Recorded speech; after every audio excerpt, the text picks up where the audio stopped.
We used to be called The Chat. Now we're called Best of Six.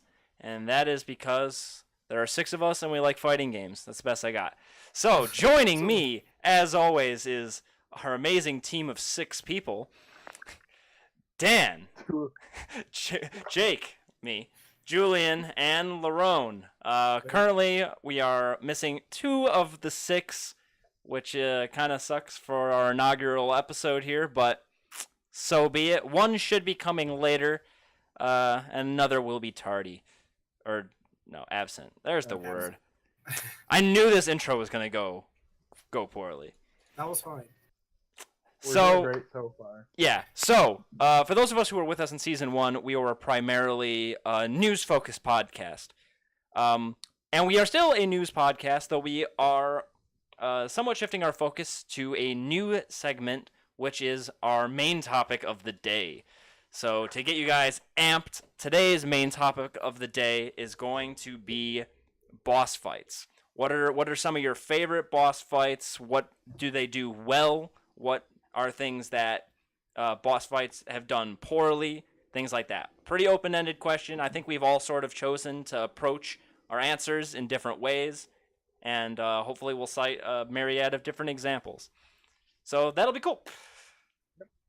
But heading into the news, which will go in first, Twitch Prime ends ad-free viewing. So, this is a thing, and I'm curious. What, Dan, what do you think about this? So you go to it just feels like we're paying for something. I mean, we're paying for something and we're getting ads on it, which is very anti-internet. Or at least it's been anti-internet up until very recently. Like Hulu. I mean, Hulu's been doing it for a long time. Yeah, Hulu's like the first. Hulu's actually got a lot of good television shows because they're like owned by a lot. Like that is Hulu's been doing some really sketchy things with Netflix in order to like bring Netflix down, but that's beside the point. But it's just kind of like it's against the spirit of like the internet, where you're paying for a service. When you use a service for free, you get ads. When you pay for a service, you don't get ads. That's kind of like the contract you sign up for when you go on the internet. That's how 99% of services work on the internet. And it's a good model, but there's always like 2 sides to the coin. Is it a financially viable model for the content producers? And Hulu has put their flag in the sand and said, no, it's not. We need additional money, so we're going to do paid subscriptions. And now Twitch Prime is sticking their flag and saying, yeah, no. The only objection I have to anything you said there is that Twitch, it's kind of weird because Twitch Prime isn't necessarily a service you pay for directly. I almost see it as an extra, because it's really an Amazon Prime benefit. Like, Amazon Prime is the service you're paying for, which you get a whole lot of stuff with that. And this is one benefit of Amazon Prime, one additional one, that doesn't cost you any extra to activate. Which is why it's kind of an interesting case. Because for instance, if you get Twitch Turbo, which is Twitch's direct paid service, you do continue to get ad-free viewing and all the benefits that it currently has. This is very specific to Twitch Prime only. Okay. That puts it in a much more gray of an area. Yeah. That takes it outside of the realm of Hulu and puts it in its own category. Right. I think that's one of the more interesting pieces of this. So it's a little bit more, you're right, it's a bit more nuanced than I put it. Yeah, so I was actually surprised that there was like quite a bit of outrage to this. Like when I saw it, I thought it was no big deal. When I got the email and whatnot, so people do hate ads. But the funny thing is, like, I mean, if you don't want to watch ads on Twitch, there are ways Like you can install an add-on in your browser and you won't have to see ads. That isn't like you feel crappy using an ad blocker. You Okay, know? but shouldn't you then feel equally as crappy if Twitch and content creators are losing money because you're using Twitch Prime? Yeah, but like, Because like the thing, because I know nothing you're- is, because if you use an ad blocker, basically nothing has changed as Right. like as it is right now. it's just like the psychological thing of like Yeah. having that ad blocker there. It's Yeah. like, I agree, know, and there are some people yeah. who really don't like that kind of thing. The nice thing about the ad blocker, though, that's kind of interesting that Twitch Prime couldn't give you is you couldn't selectively turn ads on for certain streams with Twitch Prime, but you actually could do that with an ad blocker. So if you wanted to support specific streamers, you could turn ads on for those specific pages. yeah, you can Where Twitch Prime didn't actually allow you to do that. Right. So it's kind of funny. You could actually support people better and still not see as many. I don't know. See, I'm always a little confused with the ad thing. Like they only receive revenue if you click the ads, right? No. No, it No? depends on the type of ad. No. If Oh, you're a depends on the type of partner, then you can get ads when you open the stream and whenever if you're a partner, you can choose to run ads Yeah. at like any time. Right. Yeah, and Yep. and like ads, like usually the kind of ads that require that you get paid more by the click are like banner type ads, like static images and stuff. But like when like Okay. actual commercials play, you just get money for people seeing it. Okay, 'Cause, gotcha. The point of a isn't for me to click on it and go to Axe's website. It's for me to now think about Axe body spray, and then when I go to the store, I buy Axe. Okay. That's a nice segue into our sponsor spot, Axbot. Okay. I mean, I felt like this was bound to happen. 'Cause they did the same thing with subs like 5 years ago. Oh, really? I didn't know that. I didn't know that. Wait, what do you mean they Originally, didn't? when subbing came out in 2012, and it was actually hard to get a sub button, you could sub to a channel and you wouldn't get ads on that channel. I didn't know that wasn't still the case. So anyone who had a sub button before whatever date the change happened is grandfathered into that same thing. Oh. Interesting. Wait, so if I sub to someone, I still get ads on their channel? Yes, if they got a sub button after whatever the date is, What's the? I thought you that get was emotes like. and you get the to feel like you're in the emotes. club. Yeah. I thought. Well, a lot of subs have like subscriber never- benefits too. And then you Like, can turn on your ad block and have a clear conscience. Yeah, that was the point. So they could introduce Twitch. That was before Twitch Prime. You could literally get the same thing, but it was called something else, and you had to pay a monthly fee. And that was so they can introduce that, and that Oh, took away ads from all. yeah, Turbo and Turbo Yeah, still Turbo. exists, and it still does that. You can still do Turbo. I've never subscribed to someone on Twitch, so.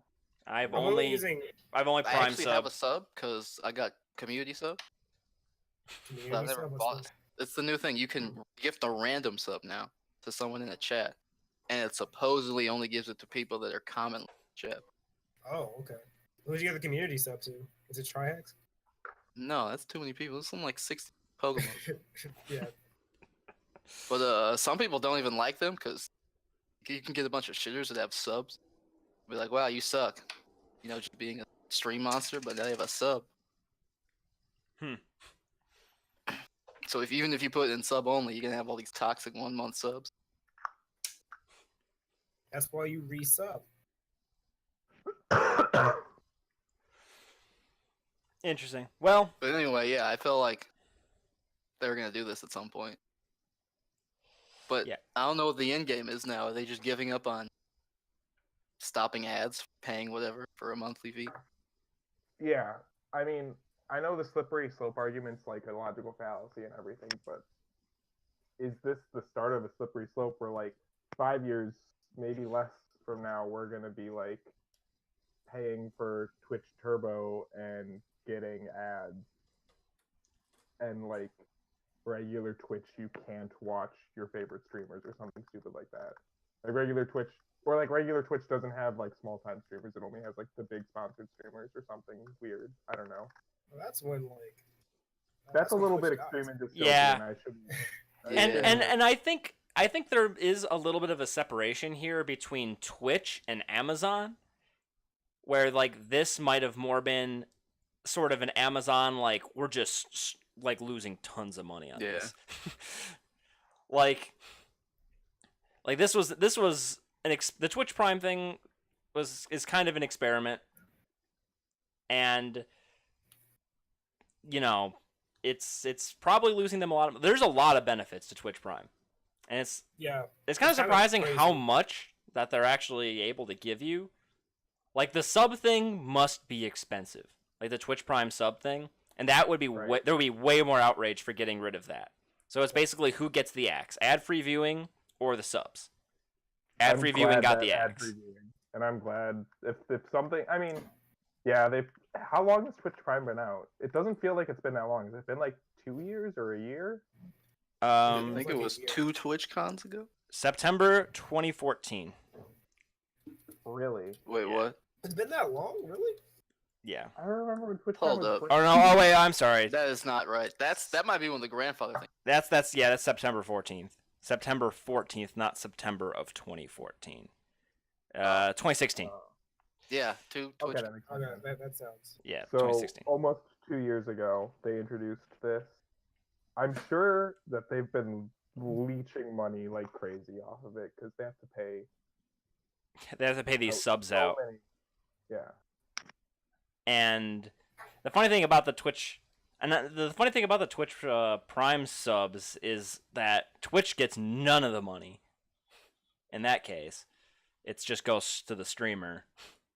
Well, isn't Twitch owned by Amazon? So, Yeah, like, yeah. it wouldn't Yeah, but make like sense it's not for like Amazon to hitting use Twitch. but if somebody hits the Twitch Prime sub button, Amazon isn't getting more money. They just lose Right. some money from Right. people using the button. So, Right. which is kind of interesting. But I think mean, it's how one else of would the it work? Like, how would it not work that way? a discounted sub if you have Twitch Prime as opposed to a free one. But Oh, I see. yeah. But they they give it away for free. And I mean, this is fine. I'm gonna have Amazon Prime anyway. I could see some people being more upset if they got like Amazon Prime because of like some of the specific Ad-free Twitch viewing. Prime benefits. And of course, that's Yeah. that's why Twitch Prime exists, is to try to get more young people Subs.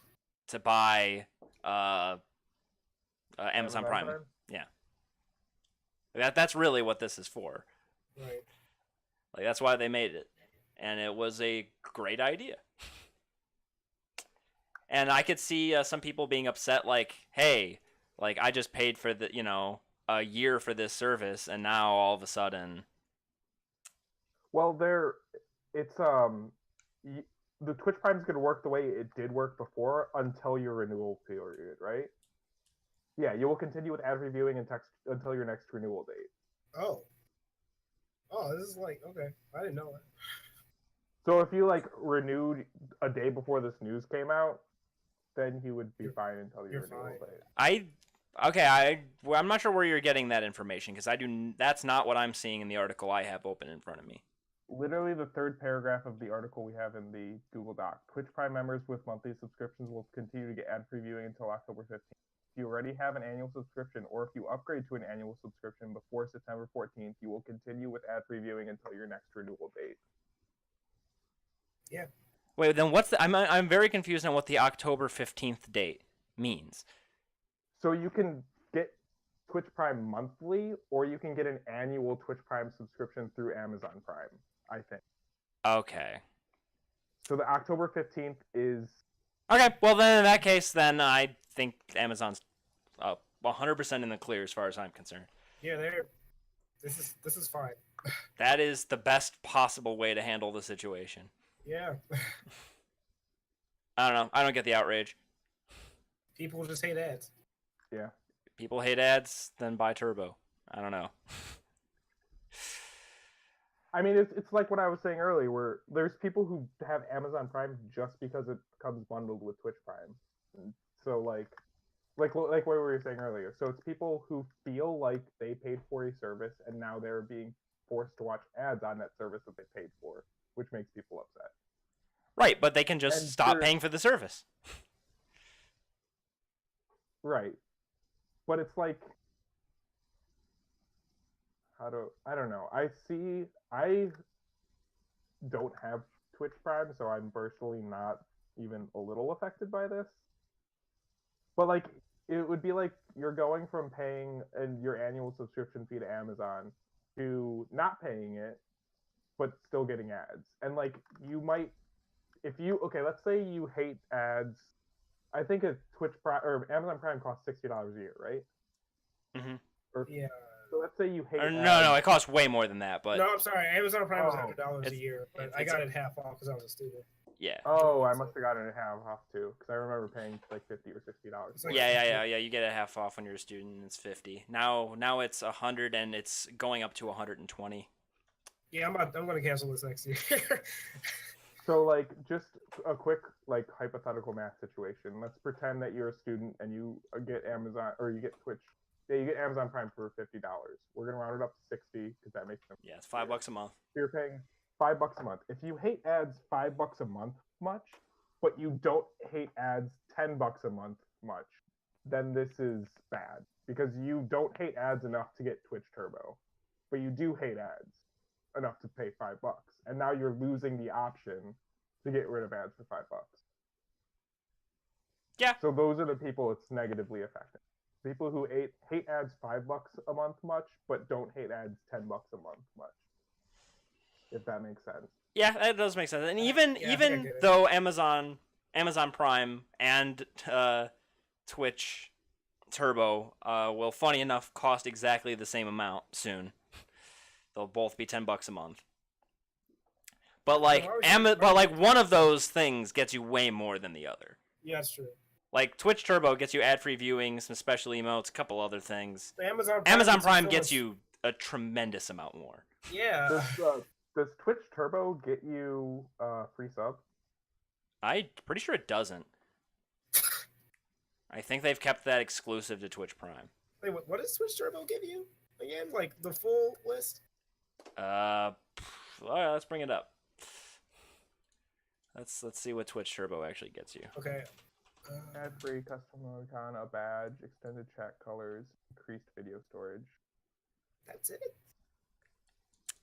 like Yeah, a might be whole lot of better. not much. That's $9 a month.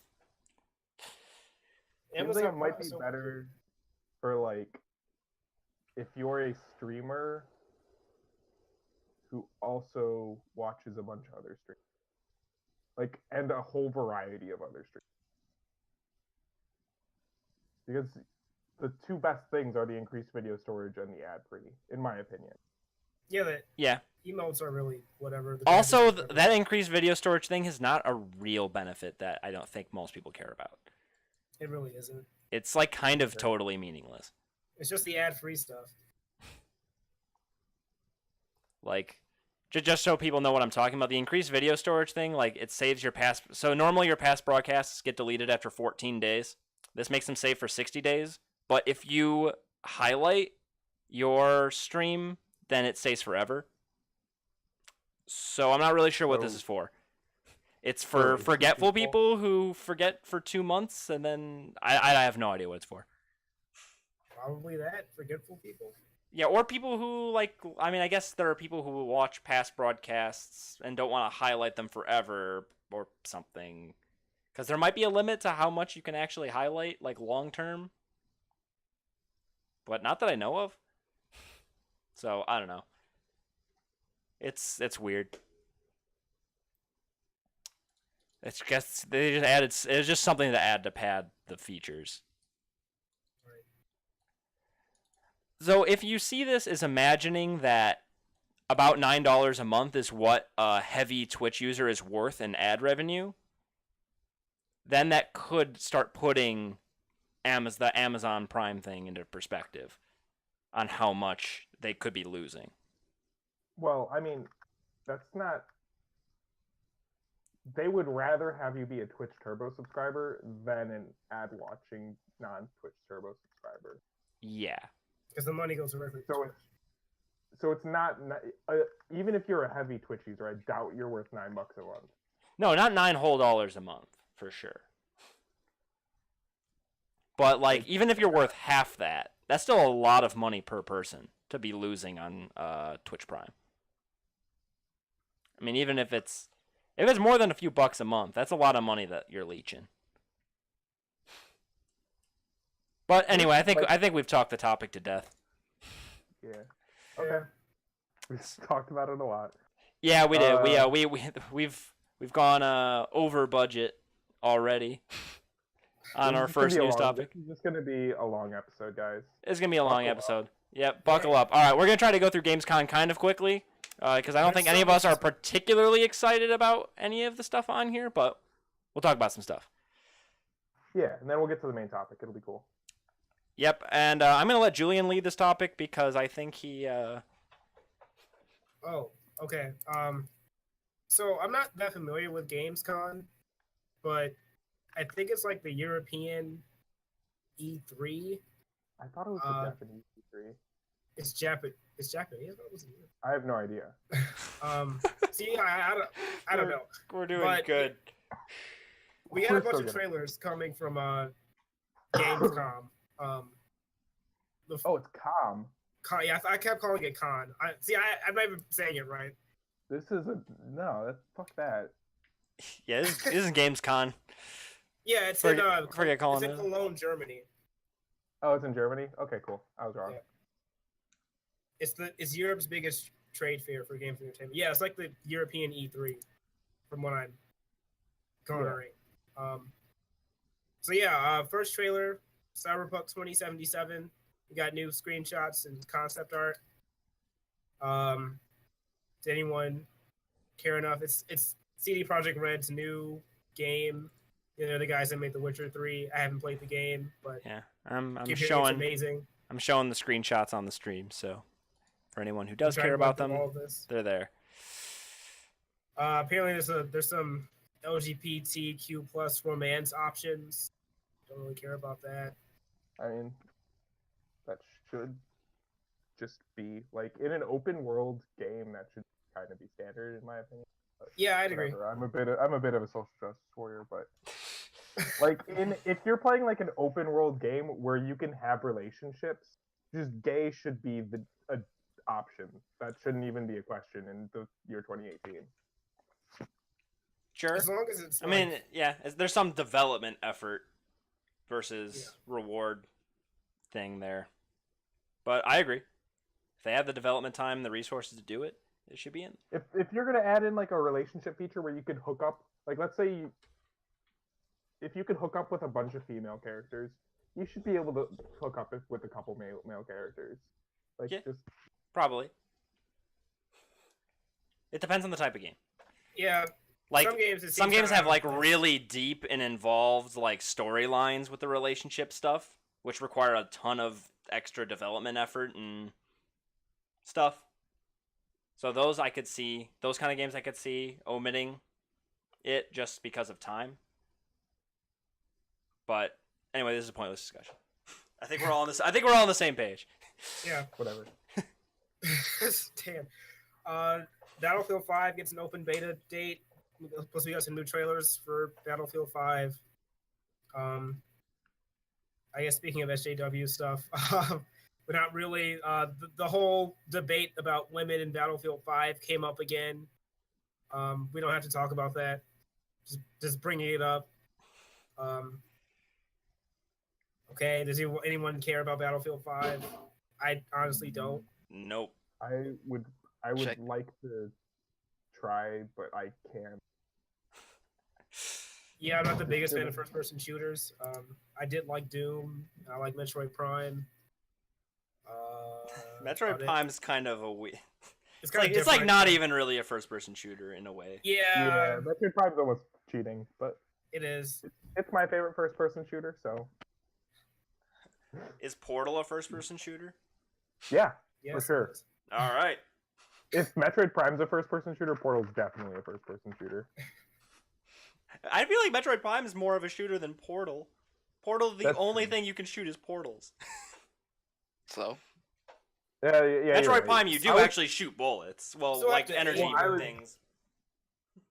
I was thinking about Metroid Prime Trilogy for the Wii, where you use motion controls, and that's why I kind of think of Portal as more of a first-person shooter, because I've only ever played Metroid Prime with motion controls, and So that just kind of. There's still auto aim in Metroid Prime. Portal is my favorite shooter. Shout out to Spo.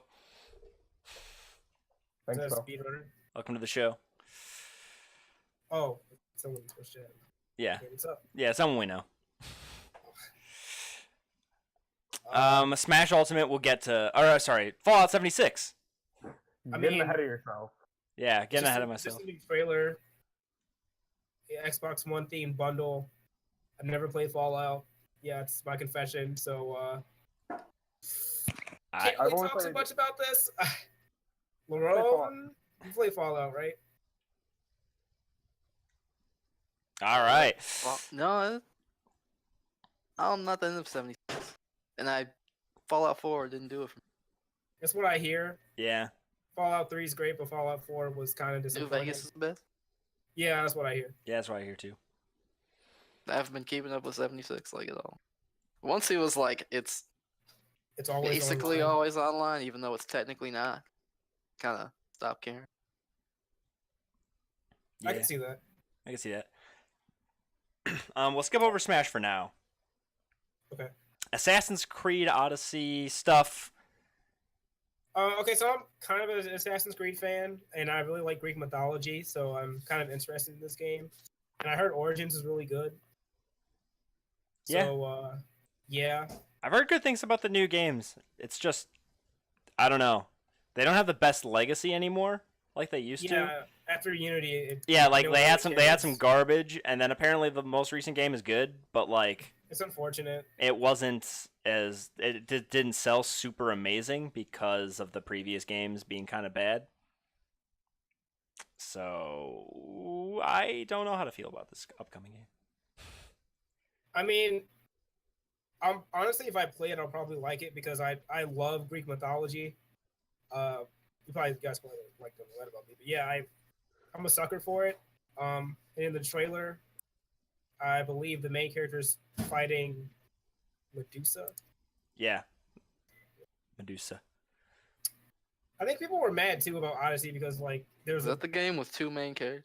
like a you woman can was in pick it or one? something, and people were mad. My only thing was it didn't really look like you were an assassin. You were just That's- kind of fighting in a war. That's interesting. Honestly, like I don't really care that much if he isn't really assassinating people. It does look more like action RPG-ish than stealth combat. So, but I haven't played the recent Assassin's Creed games to verify if that's the direction that Ubisoft's been taking with the more recent games. You know, Yeah. but yeah. So that's our take on that. Does anyone have any other thoughts on Assassin's Creed Odyssey? Nope. New Resident Evil 2 trailer shows off Claire Redfield. It's a remake. Yeah. Next. Okay, it's a remake, but the old Resident Evil 2 game like is at least from a graphic comparison, it's like drastically different than this Yeah. game. Yeah. I would Yeah. hope so. I mean, this looks like your kind of Unity-ish or Unreal Engine type remake style. Yeah, I mean, I like the direction that Capcom is going for the new Resident Evil games because Resident Evil 5 was a disappointment. At least that's what I heard. I played a little bit of 4. I haven't really played the older ones, but it seems like they're going back to like the hallway simulator stuff. Yeah. You know. Yeah, I like the monster in the trailer. Cool. Looks terrifying. Yep. Okay. All right, moving forward. Sekiro: Shadows Die Twice gets a release date in a collector's edition. Game looks beautiful. Still don't know what the hell it's about. Yeah, do we know A what release date? I don't think there's a release date. It says gets a release date in the article we Does have. it say what the release date is? Let's get into the trailer. I don't know why IGN sucks. Like, why wouldn't they write the release date right here in the article? Yeah, here I can. I think it's March 2019, but I might be wrong. Or at least one. That's No, not that's- a date. Release date. Is it going to come out before Shenmue 3? It just says 2019. It might come out before Oh. Shenmue 3. March 22nd, 2019. There you go. Hey, it will. Yeah. Neat. Call of Duty Black Ops 4 gets Okay, new I don't- Arsenal map gameplay. What? Don't care. Who cares? Destiny 2 Forsaken. Oh, that's the new expansion. Destiny. People still play that. Yeah, a lot of people still play Destiny 2. I have like a bunch of coworkers who all still play the game. So Oh, I'm Surprisingly, behind. go figure. I thought Destiny got like crapped on by everyone, and people stopped playing the game because it was just like a Halo ripoff, and no one wanted. This is what I heard. Oh yeah, I actually have something to say about this next thing. All right, go ahead. Shadow of the Tomb Raider. All right, Shadow of the Tomb Raider gets a new trailer. Shadow of the Tomb Raider, it's been out, right? Or am I? Whatever. No. Shadow. Yeah, no. Okay. It's the new game. This is a new game. We got a new trailer with the new RTX 2080 Ti, which is Nvidia's shiny new graphics card, part of the new RTX line of graphics cards. But apparently, it's kind of weird. Like they like showed off a demo, like a trailer of this game, and they had a demo at Gamescom. Gamescom. But like the screenshot, like the video and stuff, like looks super pretty. But apparently, the actual gameplay is like choppy and performs horrendously with ray tracing, which is the key feature of the new graphics cards turned on. What is ray tracing? What is it? Ray tracing is for calculating light stuff. So it's for like light and shadows and reflections and how the light interacts with things in the environment and all that kind of stuff. That's what ray tracing's for. Gotcha. So that's supposed to be like the new center focus feature on these new graphics cards, that they're supposed to be like super efficient at doing ray tracing stuff. But apparently, at least with Shadow of the Tomb Raider, it is very poorly optimized. It's just kind of funny. It just seemed that, like the demo just like wasn't ready in time, but they showed it anyway. Anyway, that was my one little tidbit there. Well, it's unfortunate. Anyway, Devil May mean- Cry release date. Devil May Cry 5. I'm pretty sure this is coming out in March 2019 too. Yeah, again, not in the article. So good job there, IGN. But yeah, March 8th, 2019. there we go. Yeah, I'm interested in this game. I played Bayonetta, but I have not played Devil May Cry. I know I'm a fraud. Yeah. Guys, Go ahead. There's Dan. still a lot left in this article, so we should probably like. Yeah, I that's what I was trying to. I was trying to push Rapid it along because Okay. we too many of these things Rapid we have. fire. We're grasping at straws for stuff to talk about. All right. All right, Life is you Strange. want me Life is Strange 2. Life is Strange 1 seems like an interesting game. Life is Strange 2 is probably gonna be good. Twin mirror Mirror. gameplay. Don't know anything about it. It's Made Mitch. by the creators of Life is Strange. It is Mitch. It is Mitch. Wait, am I Blizzard. supposed to use my real name? Yeah, We did. I got it. I'll set it. Wait, I cannot set my own nickname. You can, but I can set it faster. Oh. So there's a new Overwatch map. No, it's a new. Oh Cool. yeah, and there's a new trailer for Devo. Yeah. Who cares? For Honor gets new gameplay videos and arcade mode. Who cares? It's also currently free. Spyro Trilogy shows off more levels. Neat. Yay! We saw the skateboarding minigame that I talked about. That's the one thing I remember about Spyro. But I Yeah. played it as a kid. I might actually pick this up when it eventually comes out. So, because I never got to play Spyro. Diablo 3 on Switch got demoed. Neat. No one cares. Diablo 3's been out. Did you Or- guys hear about Switch the is getting Dark another game Souls that other debacle? people had for a long time. Yep. The Dark Souls debacle? Yeah, so Dark Souls Remastered's coming out on Switch, right? After Oh, the several, lighting. yeah, after several delays and after several other stuff, whatever, it's coming out in October, which is apparently a summer month according to Nintendo. At the same day, the exact same day, Dark Souls Trilogy is coming out on PS4 and Xbox One. So, yeah. Yeah. Yeah, Switch. Those AAA games don't run so great on Switch. Yeah, those very old AAA games. They got Skyrim running on it. They can get anything running on it. That's what I thought. Yeah, I don't know. Did you guys already do the segment?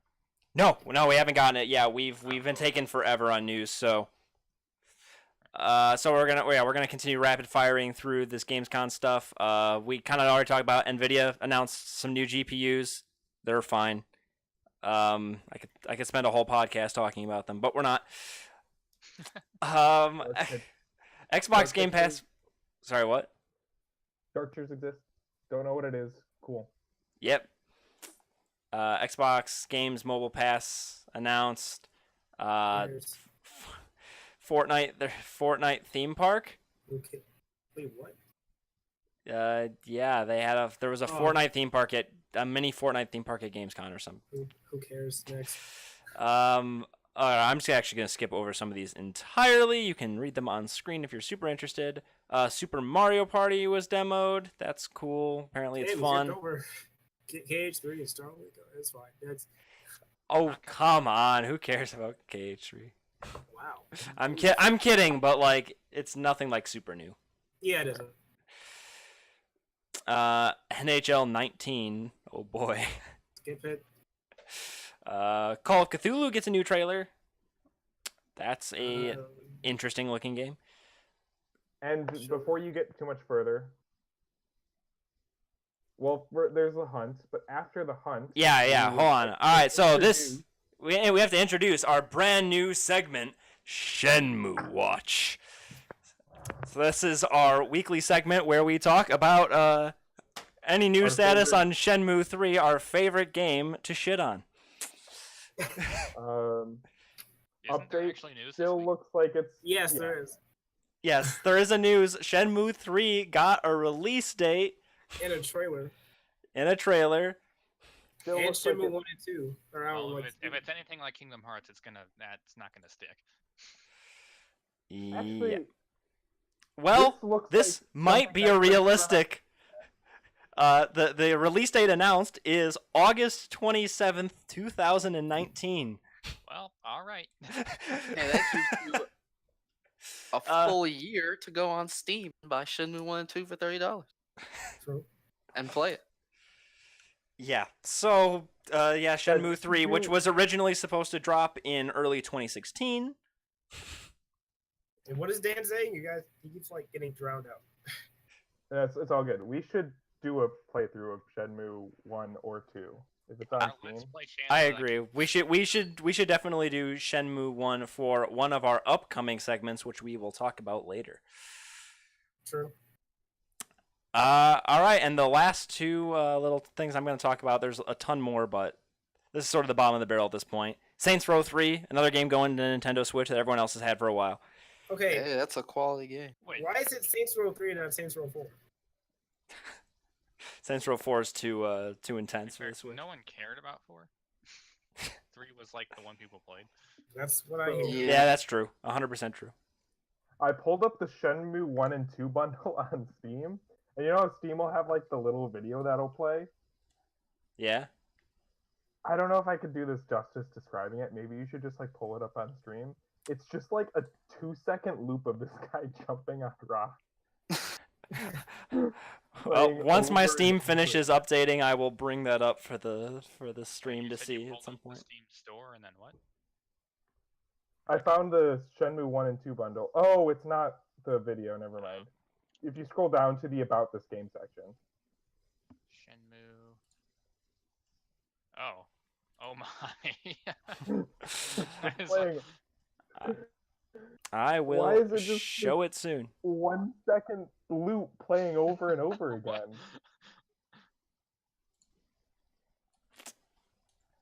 Where's it at? The game I'm that not includes logged into quick time Steam on this computer, so I'm just not gonna bother with that right Alright, now. so Sorry, the stream. game- The game that coined Oh, man, quick time Mauricio. events. This is the one that created quick time events. Why do people like this? Talking about Just in time Shenmue? for the... Yeah, we are. Just in time. We're talking about we're doing our Shenmue watch segment. We created one of the worst Did you design talk- decisions ever. Did you talk about how Shenmue 1 and 2 HD came out? We just, yeah, Yeah, we're just talking about that. about Just making sure. Just making sure. So yeah. So going into our last Gamescom topic before we go into our main topic of the night. So Mauricio, you're here in time for that. Cool. We are going to quickly talk about Smash Bros. Ultimate gameplay that was shown off at Quickly. Gamescom. Quickly. Yeah, Quickly-ish. Let me tell you, that gameplay looked like quality. Yeah. Really? Yeah, I'm really Looked like a game I could play. Yeah. I'm just It gonna made I'm just gonna Freestyle sort look of like a hot, complete I'm joke. just gonna sort of have the gameplay playing on stream while we talk about it. Well, like, not the not game live commentary, immediately- but yeah. The game Nintendo's gonna get immediately on our opens up with a dash dance that like actually looks like a dash dance. So Yeah. that's super sick. Yeah. Yeah, these players who are playing actually look competent. So that's pretty cool. Surprisingly so. I didn't Yeah. expect that from... Never mind, I shouldn't say that about Nintendo. I love you, Nintendo. Don't send the ninjas to my house, please. Wait, his crown is an item. Yeah. Yeah, You can Oh, throw his so it's like it's a- one of his specials. It's like a Also, banana you or could a- grab leads really soon out of air dodge. Yeah, you That's can. know. fine. Oh, nice. That's not very melee-esque, but yeah, it's fine. I love how K. Rool, he forward aired into the cannonball. That is so sick. That was hype. Oh my god, the snake just. turned Also, into the Snake crown. looks so fast. Yeah. Like that's Yep. so cool to see. Did you The notice, whole game looks fast. Did Like you notice the pivot grab that K. Rool did on Snake? no. Yeah, the dude pivot grab. Yeah, this Snake is like dropping explosives everywhere and like laying traps, and he's like trading with nades. This is looking like Brawl like at twice speed. Yeah, it was like when people tried to fix Brawl by increasing the gravity and the speed. Yeah, but this actually looks mod- like smooth. No, it wasn't a mod. It was just like in custom Mod speed. Smash. You could change the Yeah. knockback growth and the gravity, and people were like, "Hey, you could basically make melee within Brawl." Cool. So yeah. Anyway, the gameplay looked great. K. Rool's Final Smash doesn't hit anyone; it just hits the island. Like, Oh. what's up with that? It doesn't actually hit the opponent. It's the same with Ridley's. It blows up Samus's ship. Yeah. Huh. So So, yeah, yeah, it's looking pretty cool. Something worth pointing out is the knockback stuff. We kind of saw that in the direct that it looked like the accelerated knockback has been toned down a bit, which is really cool Yeah. to see. Yeah. That was a thing that people took some issue with, and Sakurai toned it down. It's still there on big hits. It's still there in big hits, which honestly is I think That's perfect. fine. That's fine. That's really how it should be. Yeah. Yeah. I think he's It's found not gonna struck a really interfere good with- balance here, and I hope that It's the not gonna- game it keeps that long It's term. not going to interfere with combos. It will speed up the gameplay during like. Yeah. If you get a big hit, it'll speed up resetting to neutral and or resetting to like advantage. state. Yeah, good change. Yeah. It's a good change, and it looks like he's listening to the community, and gameplay looks fast. All in all, very very reassuring stuff. Are you familiar with the phrase "hype"? I am indeed familiar with the phrase. That is what we're dealing with here. Oh yeah, and then Sakurai confirmed that Final Smashes are for casuals. Yep. we talk about the interview. Yeah, we'll quickly talk about the interview.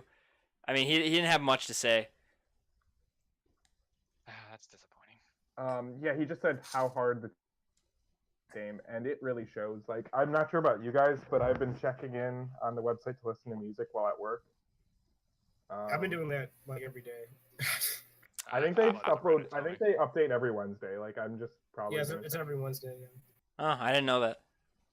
I'll have to start listening to some of that. The K-Rool theme is like my favorite. Or all gameplay pretty K-Rool. weird. Yeah, apparently people are drooling over it. I gotta go listen to that.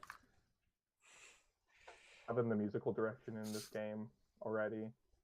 I think Um, my favorite Smash soundtrack was Balls, but I think this game's gonna top it easily. I actually think Smash 4 I think has got a Smash better 4 soundtrack has the than best Brawl. soundtrack. Yeah.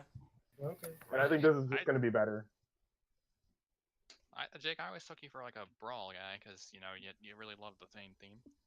I mean, I like Yeah, right? Brawl's main theme the best, but the soundtrack as a whole, Smash 4's got to beat. Yeah. I mean, it's Same. pretty much just a collection of other games' soundtracks.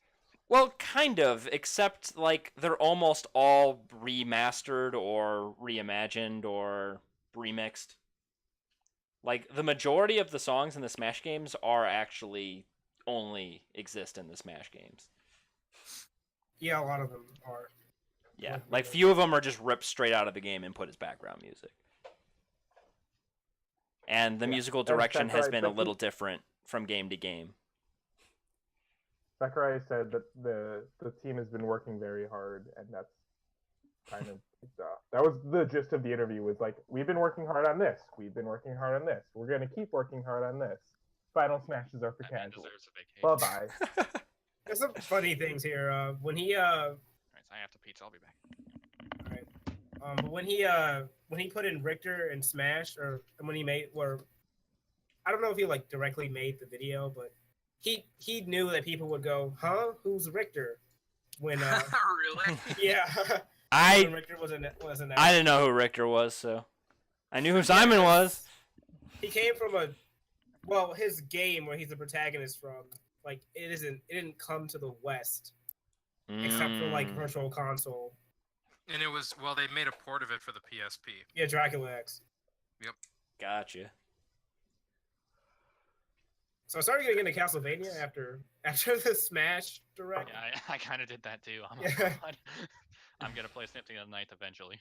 Actually, I'm pretty already. sure Dracula X did come to the West. Its Japanese name was way longer. No, I meant Rondo of Blood. That didn't come to the West, right? Except for Virtual Console.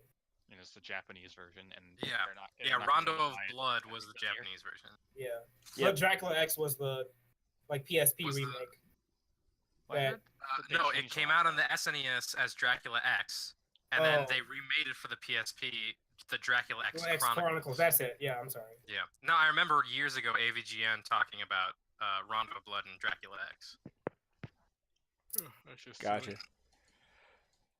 But yeah. Anyway, Sakurai said Final Smash meter better suited for parties more so than serious matches. That's the main piece of news out of this.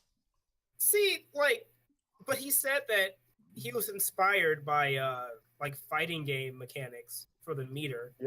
Yeah, So, why would he make it a casual thing if he's basing it off of? because Final was inspired, Smashes, More Gonna- options. he doesn't want to balance them. Literally Doesn't- copy what fighting game. Yeah, I really don't think it's possible to balance them all. Yeah. But we've had that discussion on a previous podcast. Yeah. All right, so I think we're good on news here. Yeah. So let's explain. Let's explain what's about to go down. One final thing. Sakurai confirmed that K-Rool was based on the Smash ballot. That's it. Yeah. Oh, yeah. Really So the surprised Smash it ballots might come back up. So Shrek's Goku? not dead. Shrek's not dead. So Shrek and Smash. Give him your Shrek, energy. yeah, Shrek and Goku are definitely coming. for sure. Random tangent. Now that you mentioned Please Shrek, no. Oh my god. I didn't started mean up to a do this, I'm Minecraft world sorry. the other week, and they changed. That's fantastic. Let's move on. Fine, I'll tell you after. I want to hear Mitch's Minecraft story. Yeah, I don't know why I found that so damn funny. I feel like I'm mean to Mitch sometimes. I'm sorry. I don't mean to pick on you. Just so everyone is, the listeners at home are aware, we were originally planning on allotting about 15 to 25 minutes to news for this show. It's been 50. If you So don't want we me to are tangent, on that's all I gotta schedule. say. We are on schedule. All right, so I want to quickly explain. So we're going to go into our main topic of the week. I will read the exact prompt for this topic that we are all based off of. What makes for a good boss in video games? What do your favorite games do right? What do they do wrong? And everyone sort of had their own interpretation of how to answer this question or what they wanted to talk about. And we didn't. This is going to be sort of a free flow segment here.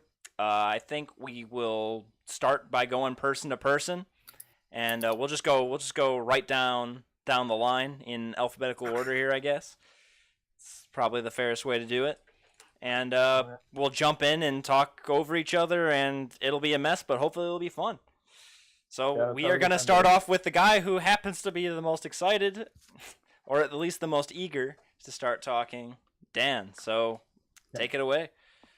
Hi, Dan. So, when I reflected on the question, one of the things that I kind of thought of, there's one of two things every good boss fight should have, and that is it should either force you to use knowledge you gained throughout playing the game, and that kind of applies to final boss fights more than like other boss fights throughout a game, or this kind of applies more to like boss fights that are scattered throughout the game. It should have you organically learn how to beat them. So like there's a lot of like jokes about how bosses will have big glowing parts, and like the reason that bosses have big glowing parts that you're supposed to hit is because that's just like good game design. Like you just can't get around that. You need to give your players a hint as to how to beat the boss. I also thought of like being emotionally attached to the boss, like the boss, or like feeling conflicted about beating the boss, depending on like what kind of morality the game has, is good, but it doesn't make up for like a bad boss fight. My favorite video game of all time, my favorite single player game of all time is Final Fantasy VI. And I put the final boss in Final Fantasy VI in that category where you're emotionally attached. You want to beat this guy, but the boss fight doesn't really force you to draw on previous knowledge, and it doesn't have you organically learn how to beat the boss, and therefore it kind of falls flat as a final boss fight. That's your bad boss fight. Oh, interesting. Yeah. That fight took me like an hour. We have to come up with a bad one too. No, You don't have No, No, we don't. So I guess Fucking Dan over here, overachiever. Excuse me, what? yeah. My top three. We have to do top three? No, I'm doing top Calm three. down. it's all My top totally a free three- flow. We all had the same question. Everyone the answered it prompt differently. How you choose to answer it. Yep. All right, My sorry. top three. Actually, yeah, let's do a top three. No, I'll do a top five because I have like Jesus. five that I like. I'm gonna get pizza. I'll be right back. So the first one's gonna sound like a joke. It was literally the first answer I thought of when I thought of this question, and it was really weird. Like I thought of this and I was like, wait, why did that come to my mind? It's Lucifer from Guitar Hero 3. I remember you saying that. I thought it was a Wait, joke when you said it originally. No, I think that's it's a really, really fun boss fight, and you feel accomplished when you beat it. Did you say which I think is Lucifer another from important what? thing. Guitar Hero 3. There's boss fights in Guitar Hero 3? Yes. Yes. I didn't know that. The funny thing, Holy okay, crap. okay, you can talk about it. The funny thing is, in Guitar Hero 3, Lucifer is not my favorite boss in that game. Oh, I love Devil Goes Down to Georgia. I think that the metal cover that they do for Guitar Hero is really, really good. The Like, song is so fun to play too. Yeah, I'm really disappointed that. Wait, is that song in single player? No. Like you can only play that song when you're playing against Lucifer, right? Yeah, for some reason. I'm really disappointed in that. I just want to play that like song when I'm playing Guitar Hero for fun. Anyway, Lucifer is a cool boss, in my opinion. Like a really yeah. I put him in my top 5 favorite bosses just because he was the first answer I thought of to the question. Gary Oak from Pokemon Red, Blue, Yellow. What a Pokemon! God damn it! But go I ahead. think it's kind of so. This is one where the emotional attachment adds a lot to the fight. Where you've been like this guy's been antagonizing you the entire game. You finally like get the crowning achievement, and then he shows up and he's like, "Oh, I'm gonna steal that from you, and you really fucking want to beat the shit out of this kid, and you like it kind of draws upon your past experiences in order to beat him. Like you need to like exploit type advantages and stuff like that. But it's like, I mean, like any other RPG, you could just overlevel and get rid of the thinking. But like for most people, that's not how they play it. And then I have Master Hand from Super Smash Brothers. Son of a bitch. That's one of my favorites. Damn, you picking all mine, huh? No, mine, Dan's still going. I have pizza though, so keep going. So yeah, I like Master Hand a lot. I think he's a cool boss fight where you kind He's of have epic. to He's epic, right? you organically learn how to beat him in that like in order to beat him on the earlier difficulties, you can just mindlessly attack him, but in order to beat him on the later difficulties, you kind of need to learn what the attacks do so that you can avoid them properly. And so like through multiple plays through of classic mode, you organically learn how to beat him, and that makes beating him on higher difficulties satisfying while not being frustrating. That organic learning, I think, is very important in order to make it satisfying without making it frustrating. If you make it too easy, it's just not satisfying, and if you make it difficult but without opportunities to learn, it's just frustrating. Well, there goes everything I had to say.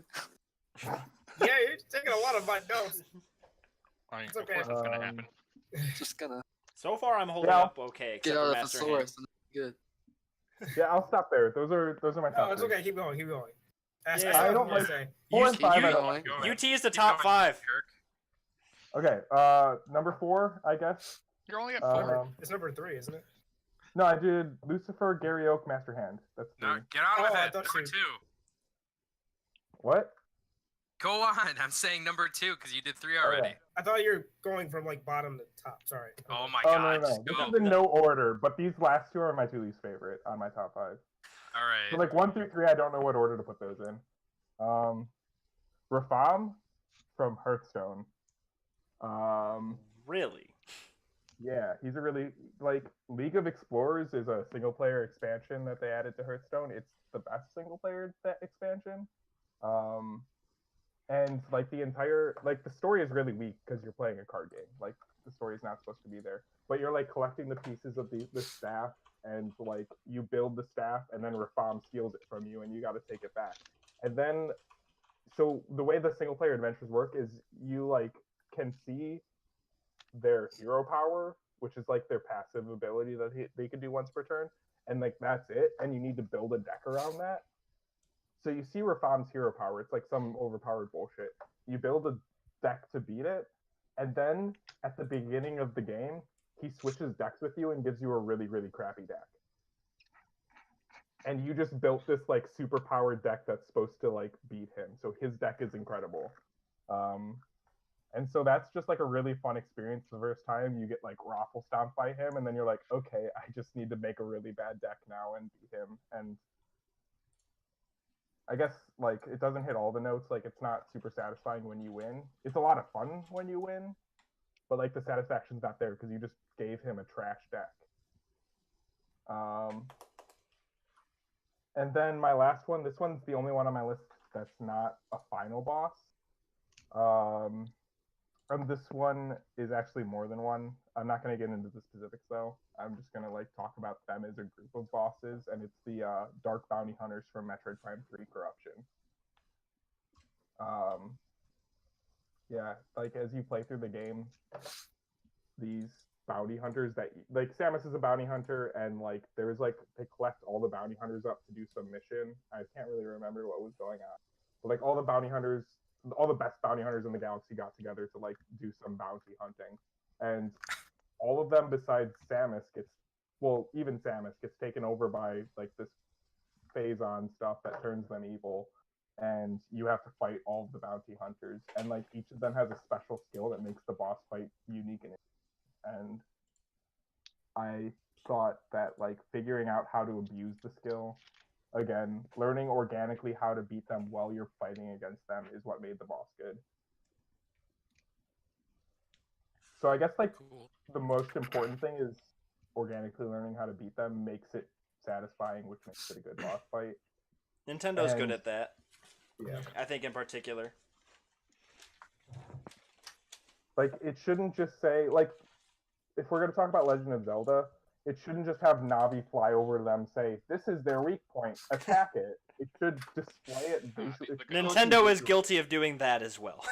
The good old it should Skyward just, Sword. like, if it shows it to you visually and, like, can convey how to beat it, that's a good boss fight in my view. Mm-hmm. Yeah. So yeah, sorry for just like spewing on for like 10 minutes about bosses. That's fine. But Why are you apologizing on the podcast? Well, he already decided he hates me, so By the he way, has a lot to apologize for. that's only some of my notes. I still got some other notes if other stuff comes up. Yeah, I'm sort of curious because you had one. What's the quick and dirty of your bad bosses list? Since I know you have one. Okay, bad bosses. I have Wheatley from Portal 2 and Kefka from Final Fantasy VI in good bosses but bad battles. Does everyone Where well, everyone loves Kefka, but like, okay, I don't hear anything about the boss fight. yeah, It's Kefka's a super cool villain. Kefka's kind of a Joker ripoff, but he's a Joker ripoff that does it better than the Joker, in my opinion. And he's in a steampunk setting, so that's cool. And he's like got legit magic powers. Like the Joker is just like wants to cause chaos, and like that's his MO. The Kefka wants. I'm gonna go into spoilers for a 20-year-old game, or more than 20-year-old game. But Kefka wants to cause chaos, obtains the power of the gods in order to cause chaos, and then succeeds in causing chaos and destroying the world. Yeah, I already knew all that. Shagorth. And like you just want to beat this guy after Shegorath. all that he's put you through, and then you like do beat this guy, and it's just like, oh, that was just a much harder than average fight, where the boss had a lot of health. I see. Gotcha. And then Wheatley, like if I think back on my Portal 2 experience, I think a lot about the time before and after the final boss fight, because I think both of those parts of the game are really, really excellently put together. Like the ending where you're like thrust off into the world, and there's like the turret song, and there's the end credit song, and like, you know what, I'm done with you. Like all that's really good storytelling. This where like Gladys is a potato, and you're trying to get to Wheatley, and Wheatley's doing evil shit. All that's good. The boss fight's not memorable. No. And this is, I'm just going to throw this out there. This is evidenced by the point we were talking about this a little bit before the podcast, and I was trying to remember that boss fight and got it completely wrong. Like, absurdly wrong. I remembered Portal 1's boss fight better, and I've never played Portal 1. Like, I like the stuff I was like trying to talk about the Portal 2 boss fight and describe the Portal 1 boss fight, and I've never played that game. So that kind of tells you how unmemorable the boss fight is in Portal 2. And then my bad bosses that are just plain old bad bosses. Condemned Criminal Origins is a horror game. It's amazing until you get to the last level, where it's the least scary thing, and the final boss sucks. So the final boss was like unreasonably hard, unless you could figure out this exploit that's really easy to figure out, in which case you trap them in a corner and stun lock them, and they can't or do anything. That's how you beat the final boss. It was just like really poorly designed to the point. Okay, is Corner that the and stun lock intended way to fight them? No, but the So developers, obviously it that's wasn't hard to figure out. Okay, well, obviously that's not. Like it should good not have design. been It should not have been there. But if you didn't do that, how was the boss fight? really difficult, not scary at all, unlike the rest of the game, which was really scary. Okay. And So it failed in every aspect. like the final, so the game's like super atmospheric, and like actually like I yelled screaming sometimes. Like it was really, really scary. The final boss was like the world was like super open. Like the level was a super open world, and like there was fire everywhere, and fire makes light, and that destroyed the atmosphere. So like you could see enemies coming. Like there was this one level like where you're in a shopping mall, and Oh, with the mannequins. there's mannequins. Yep. Yeah. And some of the mannequins aren't mannequins, and it's Yeah. fucking terrifying, and it is incredible. You should play Skyrim because the mannequins are mannequins if they still follow you. Is that a glitch? Yeah. They'll follow you around So- the room and you turn around, they just like stand still and then. Yeah, Condemned Criminal Origins, awesome game if you don't play the last level. An awesome horror game if you don't play the last There level. are a lot of games like that. Yeah. And then my other bad boss was the boss in Pikmin 3, who you just like don't care about fighting at all. Yep. That was actually just on my kinda like, list for bad oh. boss fights. This is an amorphous blob. I don't Oh, the yellow, care okay. about killing this. Okay. So the one thing that was interesting about this though is I do feel like it forces you to draw on previous knowledge. So it like hits one of my 2 points of a good boss fight, but I still feel like it falls completely flat for a good boss fight. So I just wrote that down as something kind of interesting. All right. Cool. I am actually gonna pass over to Larone first, since I know that he's on a time restriction here. Wait, what? Well, don't you have to leave at 9:30? 45. 45. Well, you can still go. Man. Yeah, I'm still gonna pass it to you to go first, just to make sure that you get all the time you want. Second, you mean? So, Larone, you will go. Okay. Well, he basically had the same main idea as me. Being a good boss should make you critically think in some way, preferably some way that involving something you were taught in the game in the first place. And also, there should be something unique about them, because a lot of games, it's not that hard to make like 6 or 7 different bosses, and they all feel the same. Well, what are my best attacks? How do I attack guard? It just feels like the same thing 7 times in a row. Yeah. And first example of unique bosses, the data fights in Kingdom Hearts Ooh. Oh organization. yeah, those are good. Yep. Too bad I haven't played them. I haven't played Final Mix. And it's Final Mix. Yeah. Yeah, me But a neither. lot of them feel unique. Like Marluxia has the special ability that turns your health into hit points based on your level. Yeah, I've seen that. So Excuse me, that's his fun name when is you're playing actually, in level 1. His name is Name actually what? pronounced Marluxia. Excuse me. Okay, fine. What? No, I Just kidding, call just them kidding. Marlux. What are their Just names? kidding. Have their names. And then the main caveat with Kingdom Hearts 2 is a lot of people complain about press triangle to win, but that's not really true. I mean, that's a meme. It's definitely not true for Sephiroth's fight. Holy shit. Yeah. Sephiroth fights are always good. You have to beat Sephiroth. Looking for the name.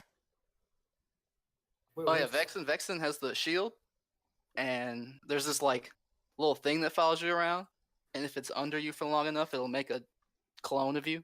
So you have to fight the clone, like stuff like that. Memorable attack stuff. Yeah, I got you. Mm-hmm.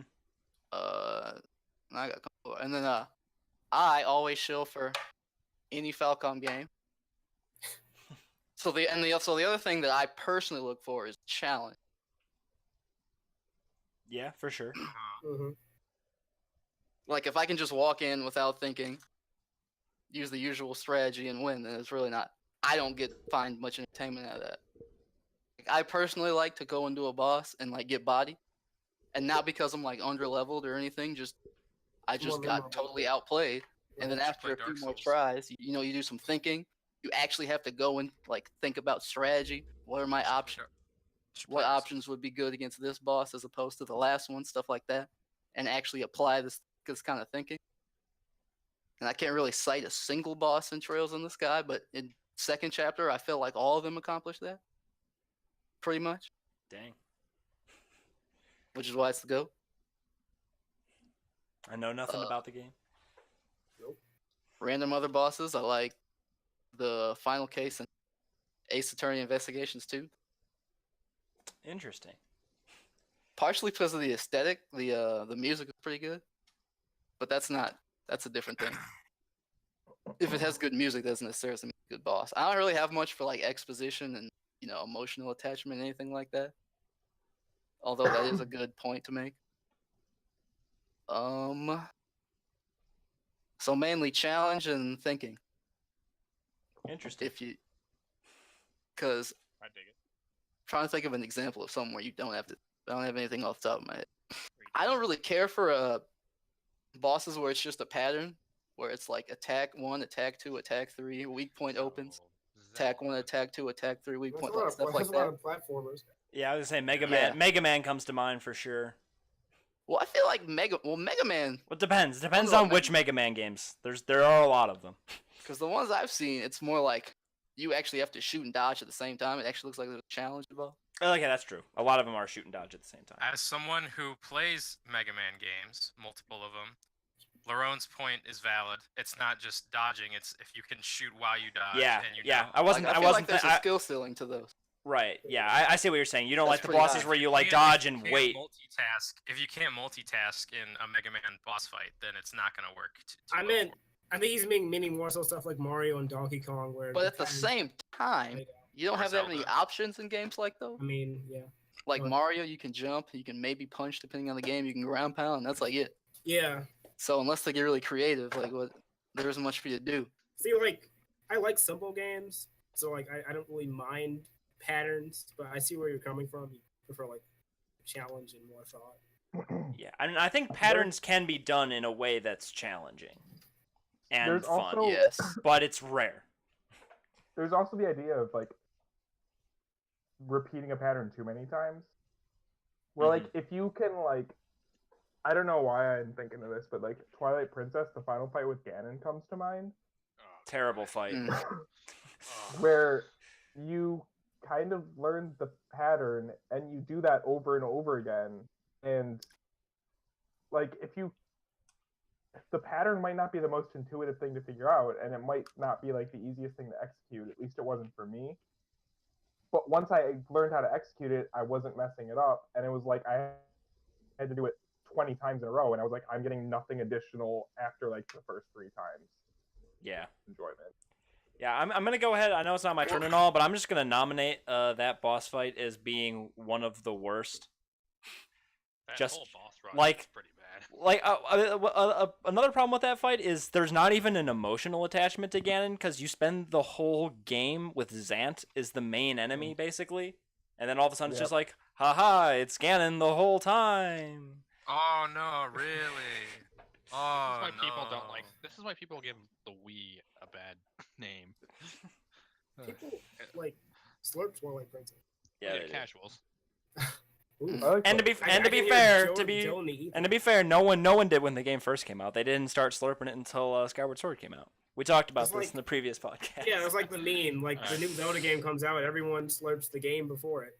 Oh, Yeah. never mind. Until now, until Breath of the Wild. Now they're Until just Breath of the like, Wild. Yeah, Breath of the Wild ended yeah, that. they're like Skyward Sword still sucks. Breath of the Wild's awesome, even though I think Skyward Sword's fine. But spoiler Get off alert, the that rock might show sometimes. that Skyward Sword might show up on my list. Oh, I have Zelda in a lot of my list. Oh, and then a random Good little and extra bad. tidbit. I really don't like unnecessary random effects unless if it's the theme. Like if it's a casino boss or something, like Yeah, Persona 3, there's the Fortune Arcana, it has a wheel that spins, that makes sense. And the same thing in Persona 5 where you're in a casino. But I mean random stuff, like also in Persona 3 in the final boss, the last attack it uses, it gives everyone a random status effect. And you can literally just immediately lose. Because I died. First time everyone got feared, so no one took a turn. And I was kind of underleveled, so I died in 2 turns, and that was just it. And then the next time, someone got charmed, and it just happened to be the healer who decides to fully heal the final boss. And then random status effect is in like multiple Final Fantasy games. It's That- not. It's usually a final boss. It's an enemy. I forgot what they. that sounds pretty So frustrating. that's not as big of a sin, boss. But like unnecessary randomness like that, and I've never liked random chance to die. I yeah. mean, usually you can resist that in those kind of games, but Xenoblade had one of those. I can't 'Cause remember it's what like, I've fight. you go through this dungeon for 2 hours, you get to the boss, and then it uses death on you, and you die. I don't really know how to unless you have an item that can negate that. There's no way to play around. Right. That's Yep, why it's stupid. It's just hope you don't get it. Don't Shouldn't get have it to struck on pray. you. Yeah. Like that, like Dan said, challenge should not be frustrating. And challenge also should be a real challenge, not just Yes. like Not grinding like, oh, until I'm you doing get 10 good million luck. damage. Yeah. Go get higher level. I mean, like, you're out of position. You're using the wrong moves. You're using the wrong strategy. You suck. Get better. Like that's Yeah. Yeah, and especially like challenge where prior like the more times you do the boss fight, the better at it. Like you always Yes. get better, not like oh, like I'm getting better, but also I sometimes get randomly killed yeah. from a move that I can't dodge or that does like infinite damage. It shouldn't be trial and error and memorize what to do. It should be trial and error and learn new things every time until you beat it.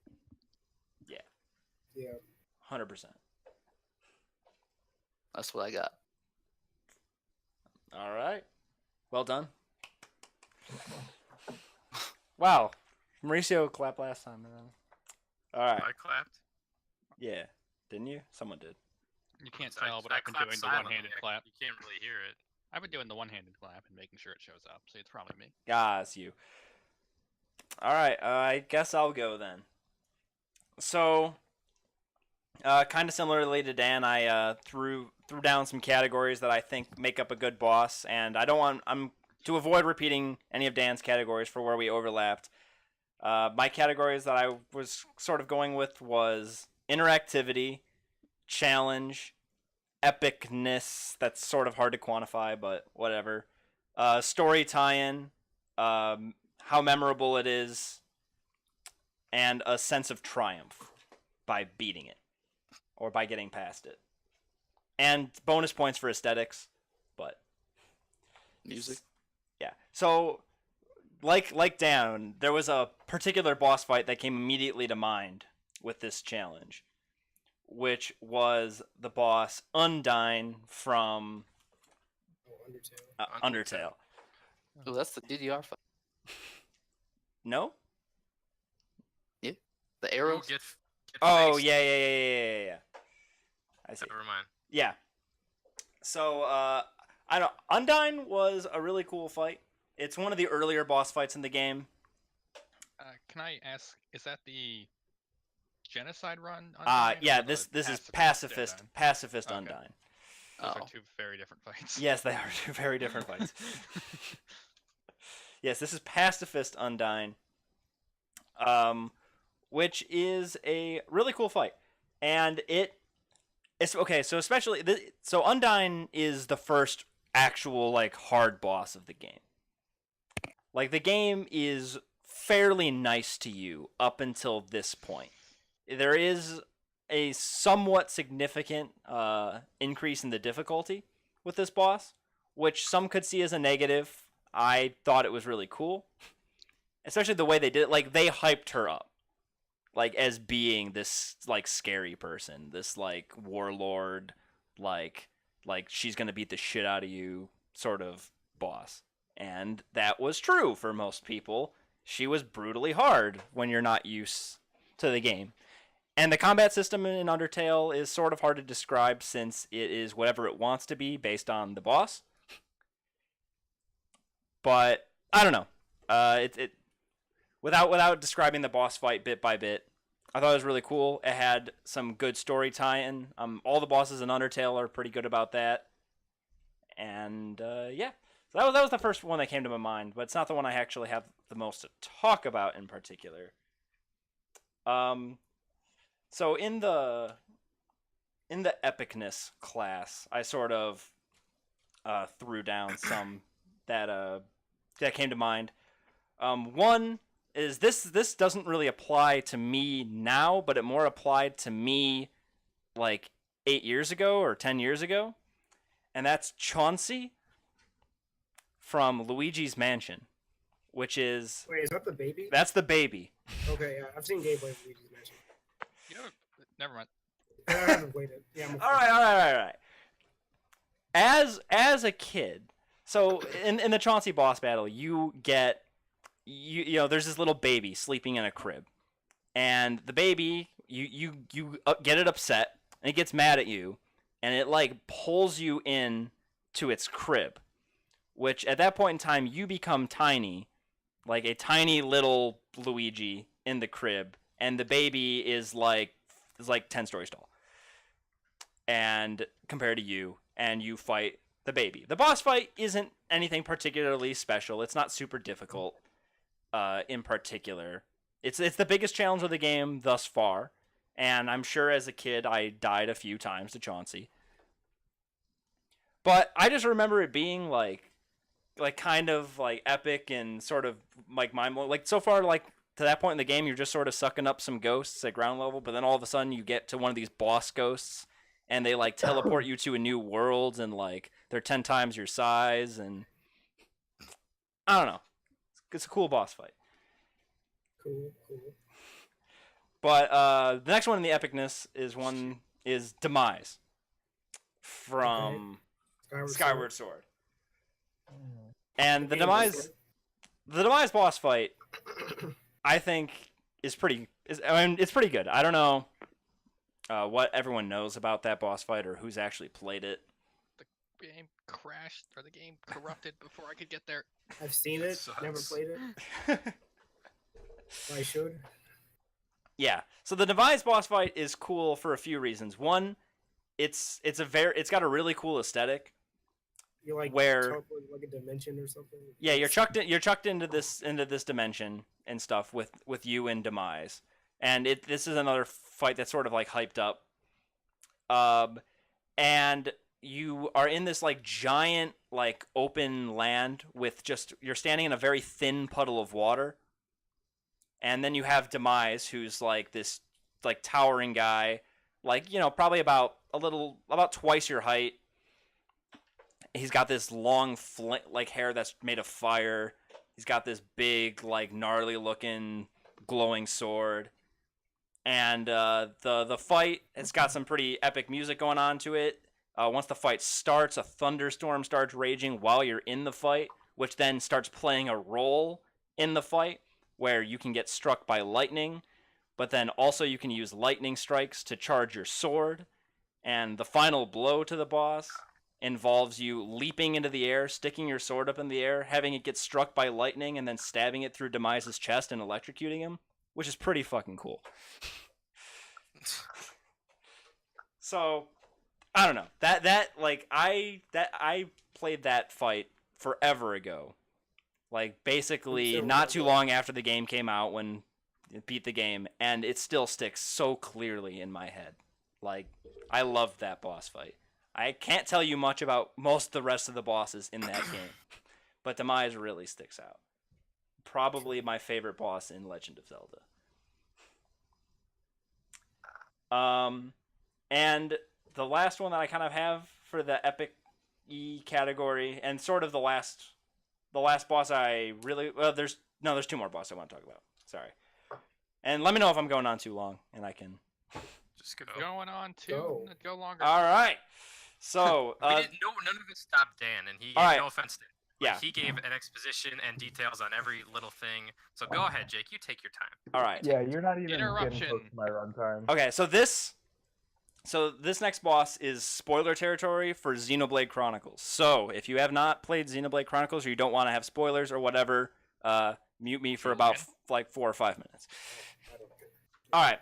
So, this boss is the Apocrypha Generator, which is sort of a strange boss because it's not a person or a machine that you're fighting, which throughout the whole game, that's usually what you're fighting. But Mitch, do you remember this fight? Is that the one with Melia? No. Well, Okay. I mean, you would have her at this point, but It wasn't like her dungeon thing. no. The Apocrypha Generator was it is when you're in the Mechonis, like in the core. And this is the point where you actually, or not in Mechonis, or I'm going to take a step back. So basically this fight is you, as part of this fight, you take control in a way of the Bionis, and which is, you know, the gigantic titan that you're living on, and use it to stab the other gigantic Titan Mechonus. So the fight is like against these like drones and like all sorts of like bots and stuff like within this generator. But basically you're doing it to take control of the generator and using it to do damage to the giant Titan. Which it's a pretty cool fight, and it ties pretty deeply into the story. And it's sort of like once you realize like what you're, because you don't really know like going into this fight what this is going to be all about, and then like all of a sudden you like come to the realization that you're taking over the bot, and it brings up like the damage indicator like for attacks, and for this one it says infinite damage, which is kind of funny. But like all of a sudden you've taken over this giant Titan, and that's what you're really doing. But you're also sort of destroying the homeland of like a bunch of people, and it's, I don't know. I am doing a terrible job at articulating what I'm trying to get at. With some All of this. those people are dead. Not all of them. They've been dead since well before the game started. Not all of them are dead. There are living survivors. At the and they're on the ground. Yes, you're not killing they're on them. the extra limb. Like Yes. there are 5 arms between two armed people. I don't... The only type of a survivor is a living survivor, Jake. You can't be a dead survivor. What do you mean? Your name's dying civilian. That's your problem. Yes, but you're still destroying their homeland and their capital city that they can now never return to. I'm just saying. You said living survivor. That's what survivor means. They're alive. Yeah. Wasn't that like a? That was like a Well, you can be video. a survivor of a tragedy and then die of natural causes later. But you Then can you're still be not a labeled. survivor. You're dead. But you would still be labeled as a survivor of a tragedy. Yeah. You could say he was a survivor, but because he's dead, you can't. He's not still a survivor because he's dead. Whatever. Next boss.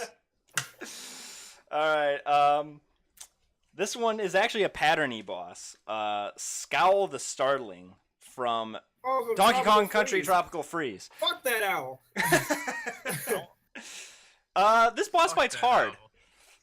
Yeah, it's the hardest, one of the hardest boss fights in the game. I think it's the hardest boss fight in the game, yeah. which is kind of funny. It's in a weird place in the game. It's the second level. It's the second boss. It's the second boss in the game, and is clearly the hardest.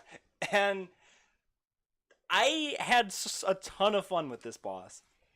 Like this is one of those bosses where even though I had to play it over and over and over again before I was able to beat him, like it was really fun. It's a fun boss fight to do. You get better at it. You learn what he's all about. You start having, I wouldn't say you have to go in with like much of a strategy or a game plan, as much as you get better at understanding what kinds of attacks he's going to do, what things you can do to avoid them, and stuff that you can do to also move the fight along faster. Like, unlike like a lot of Mario games or whatever, the bosses in Tropical Freeze are actually always vulnerable. It's just a matter of you actually finding a way to get an attack in, and sometimes they make it easier, but they're vulnerable the whole time. Which, Interesting. and this fight is long, which means that you're incentivized to learn how to get through the earlier stages faster on every playthrough, because it's a long-ass fight if you don't. And you will fail numerous times, most likely, because it's pretty dang hard.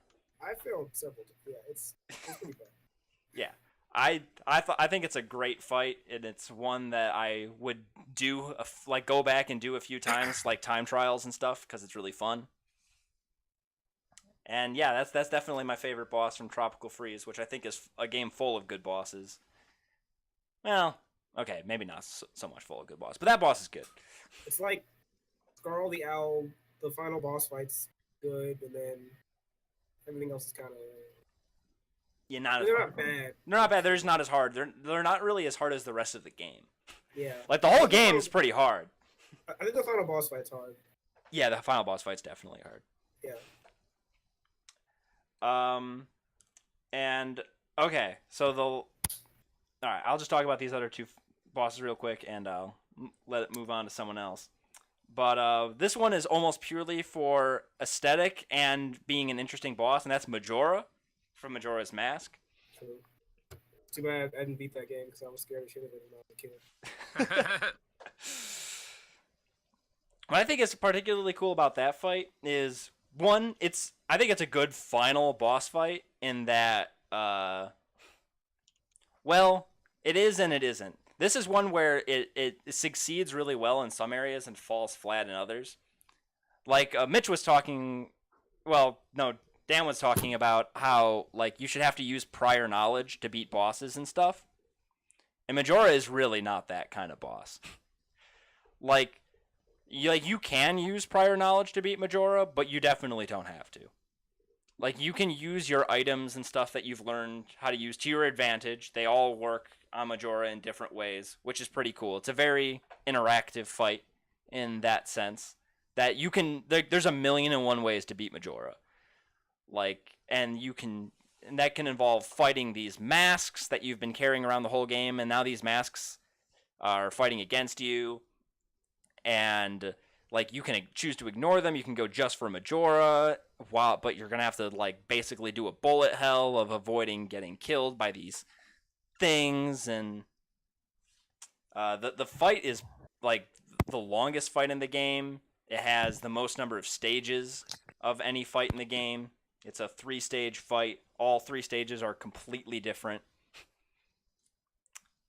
Very cool fight, and honorable mention, I suppose. Moon Lord from Terraria. Moon Knight. Which I'm not sure if anyone's actually played Terraria here Never other than even. me. No, I haven't. All the way at the end of hard mode. I've played Terraria. Yeah, I haven't actually Moon played Lord is the final boss. Oh, he's the. I think I know who that is. I think I saw somebody beat that boss. Yeah. Yeah. One, it is stupid hard. The thing I like about the bosses in Terraria is one, they're all very unique, like completely unique, and they're all very important for progressing in the game. They drop, they'll drop exclusive loot or whatever. And like, isn't it when you kill one, it like exclusive to kinds of like lore or ore and other materials appear randomly in the world? So Right. even if you've dug in some area, you go back and there might be new material. Yeah. Yeah. And the other thing about Terraria bosses is it's not like, so Terraria is kind of open worldy in the way that Minecraft is an open world game, where like you have the whole world available to you and you can dig, you dig and stuff in the game, kind of Minecraft like in that sense, though it's 2D. And the bosses, you actually choose when you want to fight the bosses. Basically, you assemble. It's almost like a legend sort of thing. Like, you find things that kind of tell you, like, oh, if you get these couple of things and at this time bring them together, then you might summon something. And that's sort of how the bosses work. So you can actually like get some of the materials to fight like late game bosses pretty early on, and you could summon them and get wrecked by them. And they sort of become this thing that you want to work towards. Like you can have an opportunity basically to attempt to fight a late game boss early, get wrecked, and say, okay, that's something, and then like come back later with better equipment and better knowledge and all this other stuff and fight the boss again and maybe beat it. And it's a multiplayer game too, so it's very co-op, and you come up with strategies on how you want to when you start face playing? it. When did you start playing? Terraria? Oh, forever ago. I haven't played that game in a long time. Unfortunately, yeah, that was in like high school. But Oh. and I think there's been other bosses. There's been a lot added since I've last played. And like when I last played, like Moon Lord was like a pretty new thing. I mean, I played when it came out, so there was no hard mode or anything. Yeah, I think I played it a bit when it came out. Like when I originally played the game, it wasn't on Steam yet. We had a Yeah, the friend. multiplayer was terrible because you had to like forward ports and stuff. Yeah, we had to do that. Yeah, we had to set up a server, and which was fine because I already did that for other games like Gary's Mod. So I already had a server. Dan, what were you saying? I was saying our friend Mike. No, it was Mike, Ian, Ethan, and I think you who all got like keys at the same time. For Yeah, Terraria. that sounds about right. I was like obsessed with it. Yeah. And I was like, it's Dan totally cut out there, but I think he was saying, gonna say that it's a wonderful game, and if you haven't played it, get some friends together, You should play it again. play it again. It's a good game. Got it. You Alright. should. I should play it. Yeah, I'll do that. Yes. I'll play with you guys. I got Terraria. I don't. Wait, should we do Terraria for our thing? We- No, No. I mean, we could, but we wouldn't. AM2R. It would take a lot more than the time we have to Yeah. really get a grasp Okay. of the game.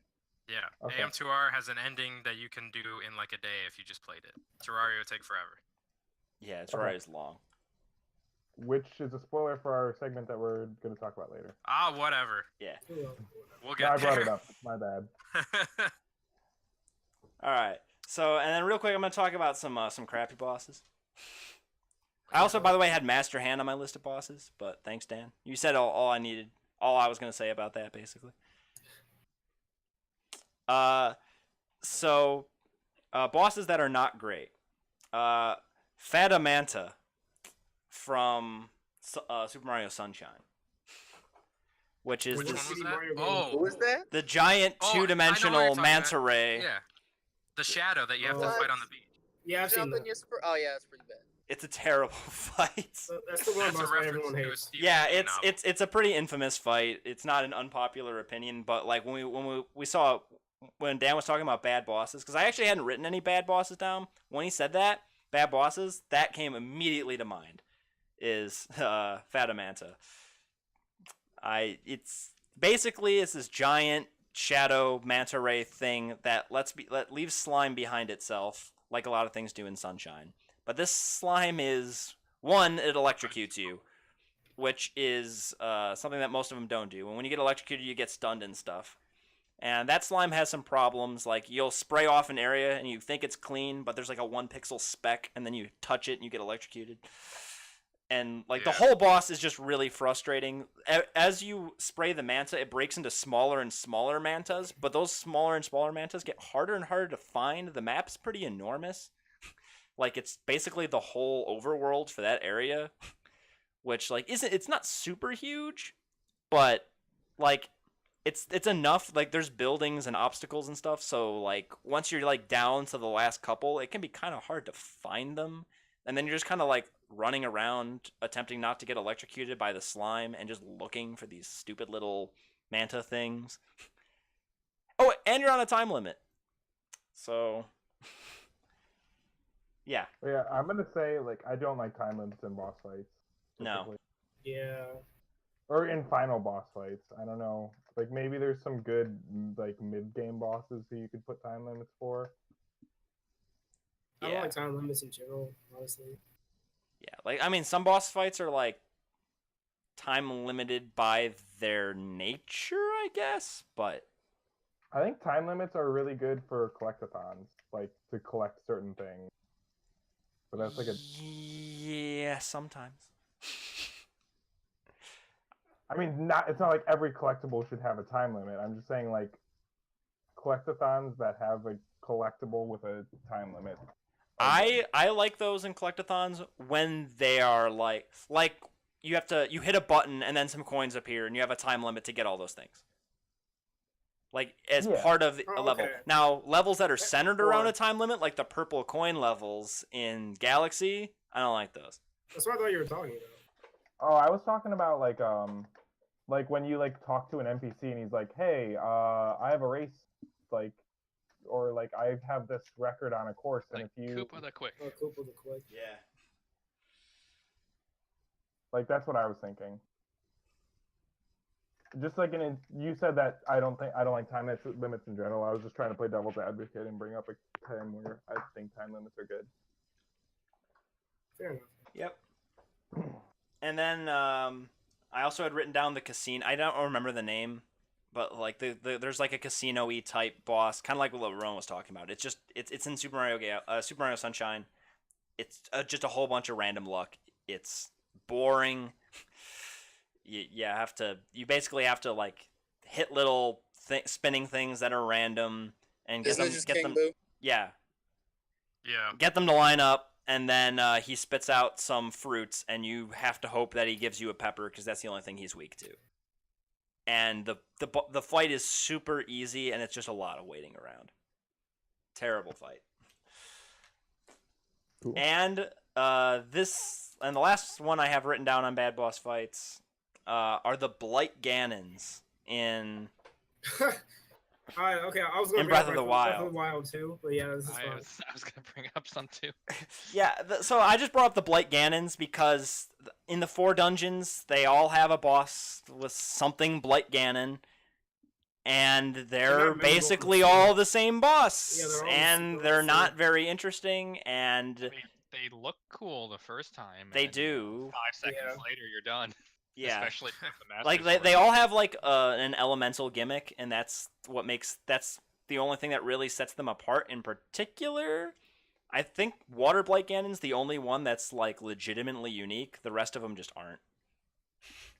Like Water Blight Ganon is unique because you are like on these like little islands, and like you have to go like in the water between the different islands while you're doing the fight. But the rest of them are just not. Like, I feel like the mini boss is more. You forgot you had ice, didn't you? no, I knew I had ice. The funny thing, because when I did that fight, I did not have any arrows. So What a nub. doing that fight without arrows is actually pretty challenging. God, I recommend doing it. Which one's a Water Blight Ganon again? I like forgot. Throws ice blocks at you. Yeah, he throws ice blocks at you, and you have to use like the ice thing to like smash them out of the air. Honestly, it's the best. It's the best Blight Ganon fight, but all the rest of them are kind of trash. Yeah. And it's just like, and I'll also, talk about which one I hate the most in my section. but also like because you can do them in any order, and Breath of the Wild refuses to do difficulty scaling. Like by the time you've beaten 2 of them, the last 2 are like If you have the comically Master easy. Sword, if you have the Master Sword, you can kill them in one combo. Yeah, I did not have the Master Sword when I did any of them, so at least I had A that. single parry and they're dead. But yeah. Anywho, that's basically all I have to say for my stuff. I wasn't as organized as Basically. Dan. I don't think Basically. any of us were. I didn't have time to get organized, but I did actually prepare quite a bit. I only had one boss fight coming into this, but now I have a couple. So Same. All right. Well, speaking of Julian, Okay. Julian's turn. All right. So my main thing going into this was, well, I focused on one. Well, I had an idea at first, but I kind of scrapped it. I'll talk about that anyway. My main idea was similar but different. So I thought of a boss fight. Like, I thought the main idea was like find a good boss fight, and then find a bad one, and talk about why one didn't work and the other. You One worked and the could other didn't. Respond to the prompt however you saw fit. There is Yeah. no answer. Yep. Uh, I like So that I- answer though, for the record. so I picked. I picked some games that are kind of obscure, but not really. Pokemon Platinum, the final boss fight. That's how obscure. Yeah, that is you really obscure. should. You really shouldn't have. You probably shouldn't have said that you're gonna do obscure games followed by one of the most popular games of all time. Whatever, fine. I shouldn't have said that, but No, it's just the order of things that's Hey, what's their comical. team? Cynthia's team, she had a Spiritomb, Roserade, Gastrodon, Lucario, Milotic, and Oh Garchomp. shit, he got them all. I researched that. Pretty. Is that boss fight any different from the Diamond and Pearl boss fight? Yeah, one of her mons is different. I think she has a Okay. Toga Kiss in Diamond and Pearl. I can I look that didn't- up right now. You know, I didn't play Platinum, but I played Diamond. I played both. So yeah, I think the Cynthia boss fight is really good, but I think the Diantha boss fight in Pokemon X and Y is Oh terrible. my god, yes. But they're Why was it similar in a terrible? way. Oh well, I'll explain that. Yeah, they're similar in a way because they're both the final like boss battles in these Pokemon games. They both have a unique team. Well, I mean, they're both female, but that doesn't really matter. But yeah, the Diantha was just stupidly easy. I'm sure Dan will agree with me on this. Yeah. I mean, it's not that her mons were bad. It's just, well, Pokemon X and Y, they were just easy games in general because of the experience share, and a lot of the Yeah. gyms were underleveled. You know, plus Diantha didn't really show up a lot in the game, so you kind of didn't care about her. And when she did show up in the game, she just was there. She was like, I'm an actress. Yeah, like she was just like, I'm an actress, I'm here. I know the Team Flare boss, and like those are like her lines in the game. But Cynthia, on the other hand, she constantly showed up in the game, and she helps you out when you go to the distortion world when you have to fight Giratina. She's also there when you get an HM from her. I believe you get cut from her in the Grass Gym Leader City. I don't know. I forgot. I'm blanking on the name. But yeah, she also. I feel like Cynthia has a better design. I know this is pure subjective. This is purely subjective, but yeah. But yeah, that was my main idea. This isn't fleshed out like Dan's or Jake's, but I have a couple other boss fights. Mine was not Go fleshed for it. out, man. Shut up, Jake. You were there for like 20 minutes. You were there. Go, You were Julian. there. Just go for it. Just The stretching. first one being my first idea was the final boss fight in Breath of the Wild and the final boss fight in Ocarina of Time. Oh man, should I take my headphones off? Am I about to get spoiled? Have you not beaten Breath of the Wild? He hasn't beaten Breath of the Wild. What? Yes, take your head. All right, say something in the chat. I mean, it doesn't really matter that Jake take Which off chat? his headphones. Just go for it. Yeah, it doesn't matter. I can still hear you even with my headphones off. Just say it. No, I mean, like you know who the boss fight is. What the boss fight is? Yeah, it's true. It's Ganon, but it isn't the Ganon. Oh you know. no! Well, they tell you that the whole game. It's Calamity Ganon. It's Calamity right? Ganon. The first part of the boss fight is fine, I guess. Calamity. Well, you can take off your headphones. now. Just say it. I've fair. actually seen the boss fight, so I was mostly. Okay, yeah, it's I've only seen part of it, but yeah. he's like this amalgamation of all of the Blight Ganons, I guess. You know, and he looks cool. He becomes a little easy once you learn how to parry his laser. But besides that, it's Ideally, you should have been doing the whole game against Right. Guardians. which you learn that in the game. Still terrible at it. I mean, After that, the second part of the boss fight is really underwhelming in my opinion because all it is that you ride around on Epona and you shoot the glowing parts on that are on Beast Ganon, and then like that's the whole boss fight. He barely attacks you. he isn't even programmed to aim at you. Yeah, He's programmed to aim randomly. I didn't even know. That. That's an interesting decision. Yeah, I'll just say that this is on like my number 2 worst boss fight. I was going to rant about him. well, yeah, I kind of took Mitch can probably expound more, but yeah, this is it's just The bosses, disappointing.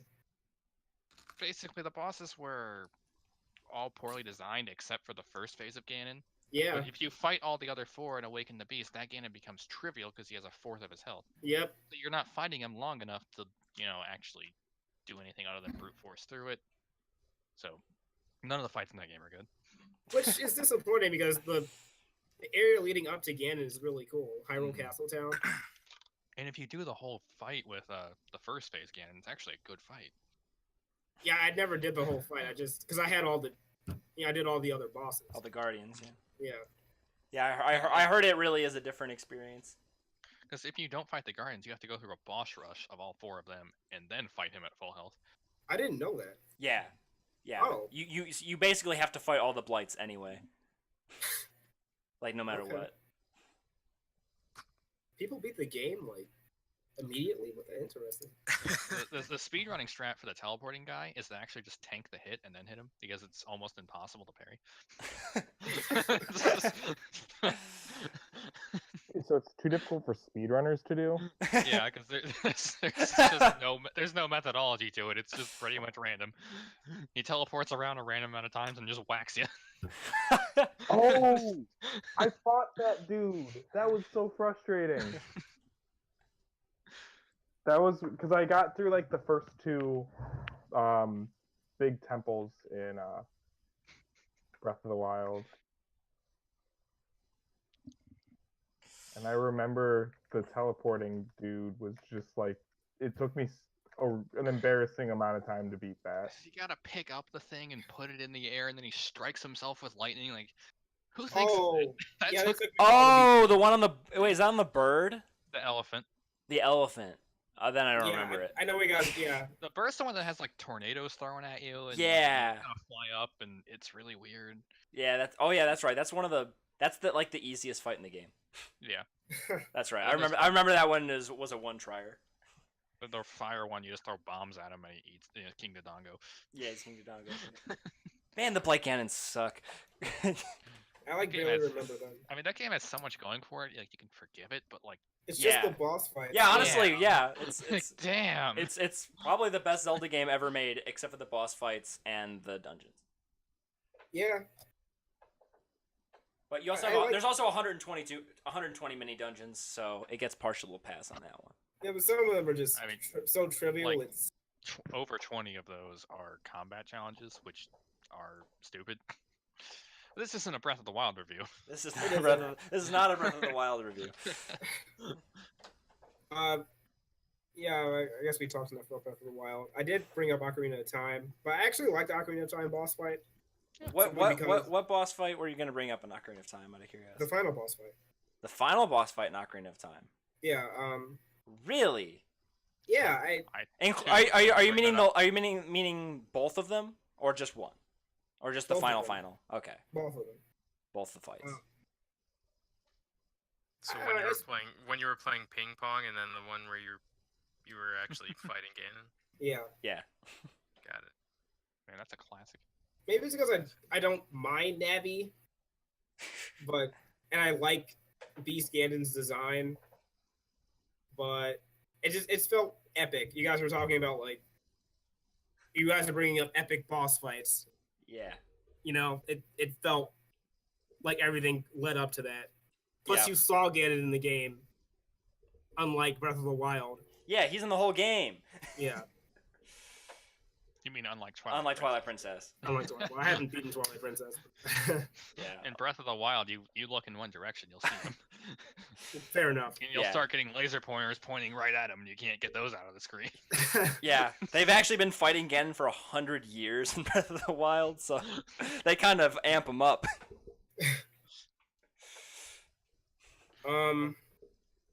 Other boss fights that I thought of while you guys were talking, I know this isn't really a boss fight, but I think I should bring this up because of like how it impacted me. It's Monica from Doki Doki Literature Club. I don't know if I could say this It's in not good really a conscience. boss fight. It's not but- really a boss fight. Yeah, Jake hasn't played this game. I So I don't also wanna haven't spoil played it. this game. I'm Sounds never gonna like play some it, shit. but But Jake, it's free. Is it some weeb shit? Yeah, it Sounds is like weeb some shit. weeb shit. Not I'm- weeb shit. You No, really should play It it. honestly wouldn't be that bad of a game to play for our secret thing at some point, but I mean, it is free. That's a discussion for later. yeah, it's free and not a very long game from what I hear. Okay, I'm not gonna spoil it, but I'll just say it. I can't even say this with good conscience. It subverts your expectations, and it Yeah. made me really appreciate the writing in that game. Yeah. And that's all I'll say about that. In a good way, unlike the trash like what Last Jedi did. Haha, thank you, Julian. Take that, Subverted Ryan all. Johnson. Yeah, I You don't care felt about that Ryan. one in the fourth. Other boss fights that I'm surprised no one brought up: Yoshi's Island, Ralph the Raven. Nice When choice. you're fighting on the moon and then you have to ground pound the pegs to hit him. I thought that was a really cool boss fight. Great In terms choice. of like environment and aesthetics and what you have to do in the boss fight. The final boss fight in Yoshi's Island with Bowser Jr. Or not Bowser Jr., Baby Bowser, excuse me, they're different characters. Not really in terms of what you have to do, but like again, the atmosphere and the music, it feels epic. It feels grand. You know, you're fighting a giant baby Bowser. Well, spoilers for a 20-year-old game, but spoilers, the final boss in the Mario game is Bowser. This one's in the Oh, past. no. I mean, this episode was just gonna be spoiler filled no matter what. We're talking about like the ending of games. yeah. Not necessarily. A good boss fight could be in the middle of the game. Like the Dark Bounty Hunters in Metroid Prime 3 Corruption. See, Dan, thank you for proving my point. All right, Julian, what you're saying? Yeah, Yoshi's Island. I didn't really have categories, so I'm sorry if I'm like not That's as fine. organized. Remember, I you, can't you wait. Get to, you get to Don't worry choose how about you it. answer the prompt. Like, there is no right way to do this. Yeah. You Alright. decided to create structure. You didn't. That's fine. Move on. All right, another boss fight. DJ Octavio from Splatoon. He's the final boss fight in Splatoon. Spoilers. I really like the campaign in Splatoon, especially the final boss fight. He's really fun. So the final boss fight in Splatoon is this giant octopus who's a DJ Octavio, and it's like when you guys are talking about everything you learn in the campaign kind of comes to light. Like he throws at you all of the enemies you face in the game and a lot of the obstacles you see in the game. And again, from an aesthetic standpoint, he looks cool. I guess that's a common theme in my list. It wasn't mine too. The music is really good too. Yeah, you guys should take a listen to it if you have the time. I have actually. Sorry to chime in, but Go ahead. Yeah, please. I have a. list longer. So I've never played Splatoon, but I have watched a speedrun of it, and I saw that boss fight, and I still even just watching that boss fight was memorable. Yeah, Really cool fight, it is really memorable. really cool aesthetic. And there's multiple songs involved. It's not just it's not like one. Like Julian's not even talking about one song. There's Right. there's like a whole bunch of songs for the different phases of the fight and different like a lot. Like there's like 6 or 7 songs. It's wild. All right, sorry. Yeah. Back to you. No, go ahead. Yeah, Jake pretty much took the words out of my mouth. My bad. It's a good boss fight. Yeah. I also want to bring up Kirby boss fights, since I knew that wasn't gonna get brought up because Kirby's kind of seen as like a baby franchise, you know. I mean, it totally is. I did Luigi's Mansion, so But the final boss fights in Kirby, they're seen as like they're kind of notorious for being And nightmarish and like demonic, even though the game is so cute. you don't play that game for challenge. Well, you don't. Yeah, you play it for fun. Of the Kirby games I've played, I haven't played Robobot, so I know I should, but I haven't yet. But the Kirby games I've played, the best boss fights in my opinion are the one from Kirby 64. I don't like Nightmare from Kirby Adventure. I think some of his attacks are kind of cheap to dodge. Like he has this one attack where he goes upside down, and it's hard to hit his weak spot because his weak spot's like his stem at the bottom of his like cloak. It's kind of hard to describe if you haven't seen the character, but you guys have seen him before. He's one of the assist trophies in Smash Wii U. He's the character that turns the screen black. Oh, okay. He's the final boss in Kirby Adventure / Return to Dreamland. Now I know who you're talking about. Yeah, you should be surprised that he comes from Kirby because he doesn't look like he belongs in the Kirby game. Nope. Yeah. I also like Taranza and Tonia from Kirby 3D. She kind of has the other theme of Kirby final boss fights is that she like teleports around and she does other stuff. Like she hits the screen. It's like a multi-layered boss fight because in that game the gimmick was like you go between layers. It's 3D. Really, the boss rush in that game is good. Not just Saxonia, but there's this thing in Kirby called a True Arena where you unlock other boss fights after the final boss fight. I'm completely spoiling Kirby 3D, but yeah, after Sectonia, you fight Shadow DDD, which is a reference to Kirby and the Amazing Mirror, and after Shadow DDD, you fight Dark Meta Knight, who should totally be an alt skin in Smash Ultimate, but that's beside the point. In Dark Meta Knight's cool. He's hard as shit, but he has this attack where he summons swords that come out from the ground, then he clones himself 3 times, and he shoots tornadoes in the air. It's just, again, I know I keep repeating this, but it feels epic. You don't really learn in Kirby, you just get better at the game. So, yeah. And then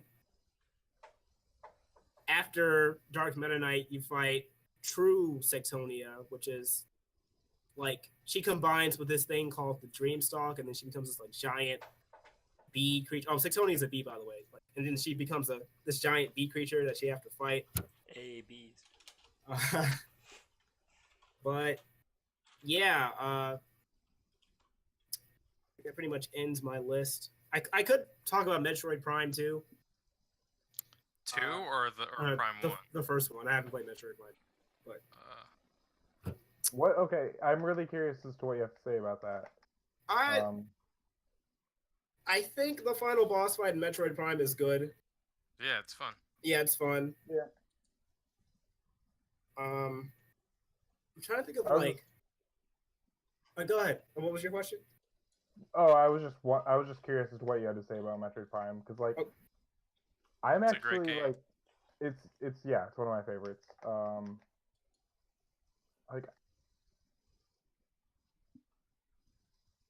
Yeah, no. Dan, while you're thinking, I don't know why, but I felt like you were going to be a contrarian and be like, yeah, I don't get why people like that game. I don't know why I thought that.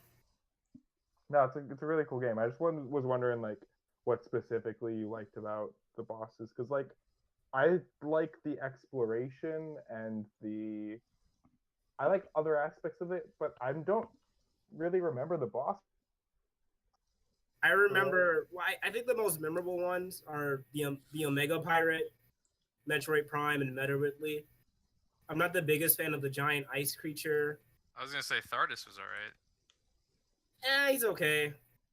I didn't like Stardust. He was the hardest boss for me for some reason. He was only hard for me because I took a break from the game for a while and I forgot how to break out of being frozen. but Doesn't it still tell you at the top of the screen every time you get frozen? I don't think it did. I don't remember it saying that. Oh wait, no, it wasn't. It wasn't Thardus that was the hardest boss. The hardest boss was the Omega Pirate. Yeah, he fucked me up. I told Mauricio that while I was playing. I don't remember that, Mauricio. I do. No, I Yeah. remember. Yeah. I was like, holy shit, the Mega Pirate's hard as fuck. Good old Omega Pirate. I remember Yeah, watching that you was- grind against one of them. Pretty sure. Do you have to fight 3 of them at once at some point in the game, or am I What the misremembering? fuck are you talking about? I never did that. No, the Omega Pirate is huge. He's like the whole room, and the room is a giant cavern. I might be thinking. Was there something called an Alpha Pirate that was like a smaller Omega Yeah. Pirate? Yeah. There were like elite pirates, yeah, and they all were different colors and stuff. No, there no, are. it wasn't. I showed you a pic of the other pirate that you forgot about, Mauricio. No. Yeah, I know what he's talking about. I forgot their names. I think they're called the Alpha Pirates, like what Dan said. And don't you have to fight 3 at once? Something like that. Just the walk. I didn't find them that hard, the Alpha Pirates, but the Omega Pirate was really hard. I'm gonna. Oh yeah. The Alpha Pirates were kind of difficult, but the Omega Pirate was a fucking pain Yeah. in the ass. The first time I fought the Alpha Pirate, I thought he was hard, but then I figured out that he absorbs your attacks when he holds out his hand, so I just backed away and then I attacked him then. Yeah, it's just what makes the Omega Pirate hard is that he sends out like a bunch of pirates of different different colors, so you have to attack them and switch while you fight the Omega Pirate who's charging. Oh And yeah. plus he turns invisible, so you have to like switch to your different visor. It's like you have to multitask throughout the boss fight. It's cool. It's hard. And that's an example of a boss fight where It's a test of skill. yeah, It's everything- straight skill. everything you learn is like culminates to that boss fight. What you guys were talking about earlier. Spatial awareness. Am I far enough to make him attack me, but am I not getting into the phazon pool where the enemy's around me? Yeah. All that stuff. Yeah. I mean, I could talk more about Metroid, but I feel like I've rambled enough. Let's save that for the next segment. The Queen Metroid and Samus Returns is cool. Play that one, compare it to the others you've played. I guess to end my segment off, if I had to pick themes that makes a good boss fight, in relation to what I talked about earlier, I'd say the music, the aesthetics. Fuck. Sorry. Okay. I'm playing Super Metroid and I got pulled into the sand pit. Oh, Okay. I know that feeling. I know that feeling. That's where I stopped playing that game. And I knew it was coming too. I've been here a billion times. Fuck. All right, sorry. It's okay. I thought you were saying fuck because I took your boss fight. No. No, I don't think any of you are gonna have the boss fights I have on my list, except for maybe. Except for Mitch. Maybe. Yeah, I bet it's I bet I know where you and Mitch overlap. Oh really? Where is it gonna go? Oh, it's gonna be Dark Souls. Well, you prepare to be surprised. Okay. Oh. Oh. Ornstein and Smog not on the list. They're on my list. Yeah, I know they're on your list. I knew they had to be. Not on Mitch's list though. I am shocked. All right, Julian, finish up. Come on, we gotta hear Mitch. Yeah, aesthetics, music, doing everything that's the let up, everything culminating. It's a nice feature, but I wouldn't say that's a requirement. It's just if there's if the boss fight's interesting enough in its own right, like if there's an interesting pattern or if he's hard enough, you know what I mean? Mm-hmm. Yeah. I'd say that's everything I All right. I'm done. Bye. So you See ya. See ya. Bye, Laron. Sorry if I Um, ramble. So Love you. I'm assuming I'm next, going in alphabetical order. And Mitch, Maurice. be sure that when you're done, you apologize for rambling, as we all have. It's All right. tradition. So keep in mind, I got home today and I wrote this on a note card while I was waiting for the oven to heat up for my pizza, and while I was calling my dad. So this is gonna be short. It's gonna be sweet. But I thought about not what makes a good boss fight in general, but more what I appreciate in a boss fight. And I got that down to 2 concepts. And so I picked those two, and then I picked the opposite of what they are, and I picked a boss or two that fits that very well. And then I decided to pick the best boss ever and the worst boss ever. So, do you want? All right. So, do you want me to start with bad or good? Actually, I'll start with good because that Yes. makes more Good, sense. yeah. All right. I'm, so the I'm more first thi- curious about your bad, but go All ahead. right, so the first thing I care about is skill, and that's is the boss challenging? Is it a real challenge? Whatever. Dan and Jewel, you've all said this. You know what I'm talking about. Yeah. So Mhm. I picked two bosses for that. Mike Tyson, or whatever you call him. From Oh my god, I Punch-Out. didn't put Mike Tyson. I on my was list. surprised that Julian did not have that on his Fuck! I list. forgot. Yeah, go ahead. So specifically the Punch-Out from Wii, because that's the one I've played. I don't know what they call him in that game, because Mike Tyson's kind of weird, and beats dogs or something. Isn't Wait, it Mr. Miracle or he's something? No, not- it doesn't. You mean the Punch Out port on Wii, like the No, NES? the version? Wii game. The Mike 3D Tyson, one. Mike Tyson isn't in that game. Yeah, whatever they call him. Ooh, get There's- faced. There's Donkey Kong. He's like the final boss fight in that. I don't know. I beat that game a couple years ago. They had someone who looked like Mike Tyson. They don't call him that. I don't know, Mr. Sandman, I think maybe. I don't know. Mr. Sandman is Whatever. The also in last. the original Punch Out. Whatever. It's the last Mitch, boss. you're such a fraud. Holy shit. It's been a while. So something like that, where it's more than just like pattern recognition. It's also, it's more than memorizing the pattern because he doesn't do the same thing every time. It's recognizing the tells and going in and Yeah. all that good stuff. And then, now I wrote this down earlier, but I'm kind of going back on it. I wanted to put Sans on this list from Undertale, but he is exactly memorizing what he does because he does it every time. Still a good boss fight, but I don't think it's a good It's skill-intensive fight. well, but it is still because kind of. it's certainly skill intensive, but I don't think it's the best way to do it. No. Still a good fight though.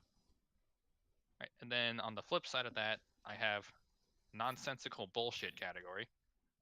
So I have two games for this, 3 games, but 2 of them are the same. It's the NetherRealm Studios games. I picked Mortal Kombat on the 360 and Injustice 2. Nice. And those fights are Bullshit. The enemies, exactly. The enemies, they read your inputs and they'll one-hit kill you.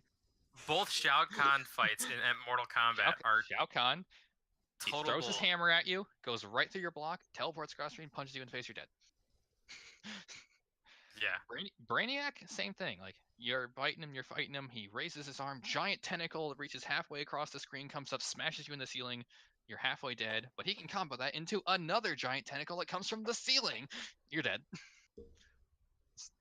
And then this one, I don't know if you played Mega Man X2, but there is I have. what is probably my second least favorite boss in existence is in that game, and he goes by the name of Crystal Snail.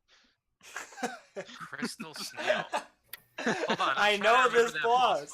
boss I actually know this one. I actually don't know this one. So this boss, what he does is he's a snail. So what he does is he rolls up into a ball and becomes invincible, and then he just bounces around Mhm. for however long he wants to.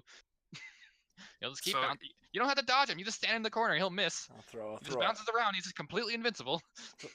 throwing a picture up on the So- stream so everyone sounds knows like what a- a crystal snail looks Sounds like. like I'll preface this by saying there is one item. Like if you beat the other boss and got the right weapon, you could just stun lock him to death with it. But I yeah, don't count classic that 'cause that's Mega not Man. classic Mega Man nonsense. So this guy, so on top of just turning into an invincible ball and bouncing around and missing you, when he comes out of the ball, he shoots at you, and if you get hit by that, it freezes you and turns you into a block of ice, and you can't move Yeah. for a while. So then he goes back into his invincible ball while you're paralyzed, bounces around the map, still missing you. Man, it's been a while since I've played that game, but yeah, you're right. Jesus. He's just, it's one of the worst bosses ever. I was very frustrated with playing it, so much so that I played that game probably 3 years ago, and I still remember his name. It's not hard at all. It's like he doesn't do a significant amount of damage to you, but he has a ton of defense. It's Mitch. No offense. I think it's hilarious how like traumatized you are about this fight. I beat him a while ago, and I don't have these memories. Yeah, Mitch Not beat to say this. it wasn't a hard fight. I'm sure it was, but it just Mitch it beat wasn't it as an traumatizing. adult. Like, it wasn't a hard fight because he never did damage to you. Like he would freeze you, would do a little bit of chip damage, and then he'd just waste time. And you start over. You hit him a couple times, dodges bullets. If you mess up, you get frozen, and he bounces around the map some more. And you just gotta wait. You don't even have to dodge him. You just stand in the corner and wait. Classic. So, classic Mega Man. Yeah, classic Mega Man. I will go on to my second category, which Julian already spoiled. I call this the spectacle. This is your, the story tie-ins, the cool boss designs, this is such a dramatic moment. And my good pick there was Ocarina of Time's Final Ganon. So Oh, I thought that hey, was. you agree with me? Yeah. Wow, that's so interesting to me. I mean, That game. Okay, the fight's not challenging, but it's beautiful. It's so like, yeah. It's like I know I'm not. Okay, I pretty much hate Zelda, but I hate Twilight Princess and I hate Skyward Sword for doing everything wrong. Twilight Princess more so. Ooh. Like the other games, I can find stuff I like about it. I think Ocarina of Time tells a very generic story, but it tells it well. And, Ooh, get fucked. and it was one of the first video games to do it well. I mean, especially in 3D. Take that, Ocarina. You got faced by. So I think the game really built up to that fight, and Yeah. the atmosphere was really good. The boss was cool. I really liked. I didn't mention this in my segment, but I really liked the whole segment when you're running from the castle with Zelda. I don't know. It felt like, wow, like everything led up to this. I have to save Hyrule. Like, Yeah. you know. Man, this. No, I could agree with that. Yeah. The end of this game got ruined for me. Like, I have none of these emotions with the end of the game because Well, yeah, that's because you go into the tree and then you teleport straight to the final boss, and then you kill it with a stick. You're right. And I think the problem is I did that first dozens of times before actually sitting down and playing the whole game. And so the end of the game to me was just tedious because I'd done it a million times, other than the first Ganon fight with the ping pong. But like the whole tower collapse sequence and you're leading Zelda, I hate that part of the game. Like I just hate it. Funny enough, I think Ocarina of Time is overrated, but like it's funny. Like I'm praising it right now, but I'm usually the first one to trash it. Same. Yeah. I guess I'm trashing it right now, but So- anyway. I'll go to the opposite column here. My opposite of spectacle was bleh. The bosses that are really, they either have everything going for them and just completely drop the ball, or they just don't have anything going for them. I'll pick two from that. I don't know if you ever played Borderlands 2, but Yeah. the final boss fight where you fight Handsome Jack, you kill him in one shot, and then the Guardian pops up out of the lava or whatever, and then just doesn't fight you. Like, it just walks around and you shoot I've it. actually seen Larone play this, so I know what you're talking about. It's a very stupid. I hate Borderlands 2, and then that was like the final nail in the coffin. I already hated the game, and then I got to that part, and it's like, sad to think, like, do I just no, and I just stopped playing Borderlands. And then Mitch pissed all over his Xbox. That's another game that everyone loves. I remember when Larone and Steve and Sonny were like obsessed with that game. They played that. Yeah, They played the pre-sequel a lot. Yeah. never played that one. Okay, then my other boss, which of course has already been discussed, second form Calamity Ganon. Yeah. Like, I oh talked my about God. that too. Yeah. So you start up, you get that monologue from Zelda. It's like, oh, courage need not be remembered. Like, oh shit, this is gonna be so good. It's just so fucking awful. Like, you just kind of get on your horse and you start running out, and you realize he's not even looking at you, and he just shoots a laser at nothing. Yeah, I didn't know he isn't programmed to not hit you. He just shoots randomly. That's... Couldn't- So you go over and you just kind of stand there and you shoot arrows at him. It just works eventually. It's like, wow, that was wow. And that's coming from, I talked about the first form of Ganon, which is pretty much an amalgamation of the other four bosses, which was apparently the way to make them interesting. Well said. Yeah, well said. If you go through the boss rush and you go fight Ganon at full health, like, you really have to pull out all the stops to make it work. And it's a very challenging fight and it's very good, but the game makes it way too easy to ruin that. And then they follow that up with this giant, just actually that was the boss from Borderlands. Those are actually the same boss. Ah. Well, you get my point. All right, now I get to tell you what I think the boss that I think does these two the best and the one that does them the worst. Which one do you want to hear first? Best. Uh, Best. All right, Artorias of the Abyss from Dark Souls. Ah, Mm. did Mauricio just literally come? I think Pardon. he did. Probably. pardon me.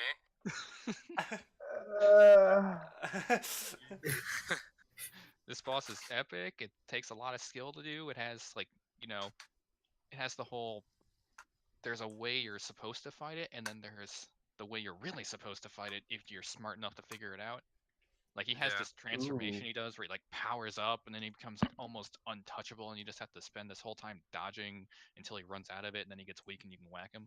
Or when he's powering up, you can shoot him in the head with the arrow and then he goes straight If to the you're weakened good. spot. If you're good enough to pull out an arrow, and He stands still. What do you mean? I never did that. Oh. I was never good at navigating to the arrow and placing Ah. my shot quick enough. Yeah, or you could just hit him a bunch while he's charging up, and if you And that's realize what I that did. he doesn't actually have enough time to charge up and get a hit off of you before you can knock him out of the state. That's what I He's did. one of the first bosses that actually start tracking you in your rolls. It's like you actually have to time the roll instead of just doing it randomly. It's just great. Yeah. All right, I'm gonna post a picture in the chat for my worst boss. Let's see if I can find a good one. Yeah, make sure you drop into Bo6 live chat. If I say BO6, okay. If I can find a good. Ah. I'm Excellent. sure the audio listeners are. Yeah, just. What? All right, that's poorly photoshopped. Counselor Vahak from our very own sponsor Warframe. Oh, What the hell? If you can think of think of your head real quick what should not be a boss fight, and you've got Counselor Vahak. wait, is this not Photoshop? Besides the Trump thing, is this what he actually looks like? Besides Yes. the wig? Yes, that's what he actually looks like. Really? Oh wow! What do you mean? This is what he actually looks like. Like Here's minus an- the wig. Here's an Here's an unphotoshopped version. He's What the hell? So mind you, hideous. he's like this little pod racer thing flying around the air, and his face is super small, and it's his only weak spot, and it's the only spot you can hurt him, and it's only available sometimes. Ideally, not mind you, there is no visual cue when you can hurt him. A siren will go off on his the bottom of him when you can hurt him, and it's completely unrelated to anything. It's just random. And if you're not the host, it doesn't line up properly. So, you have no. So if you're not the host, you just have to kind of ping the head every now and then and see if you're doing damage. It's just Beautiful. and then he's flying around and he turns on a dime. So this one little part you can hurt is flying around at the speed of light.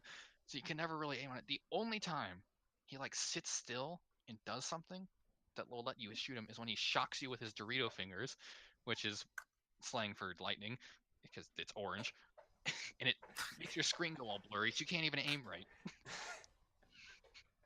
And of course, he also has the added benefit of being able to shock his teammates, which infinitely respawn and steal health from them. It's just the whole time he's screaming at you it's just so bad. Wait, Julian, you all right there? Yeah, my mom called me. Sorry. There's just a bunch of noise. All right, you're good. Oh, sorry. I know you can hear that. Go ahead. Yeah. What else does he do? He has the whole shebang. His weak point doesn't work right. It moves on a dime. He'll blind you. He'll steal health from his teammates. He has a ton of defense. You have to fight him He looks three like a bitch. times. Yeah, you fight him three Three times. times. Yes, and then you go down and you go down this water slide and he transforms into this giant thing like Mecha Chicken Prime. Here's that one.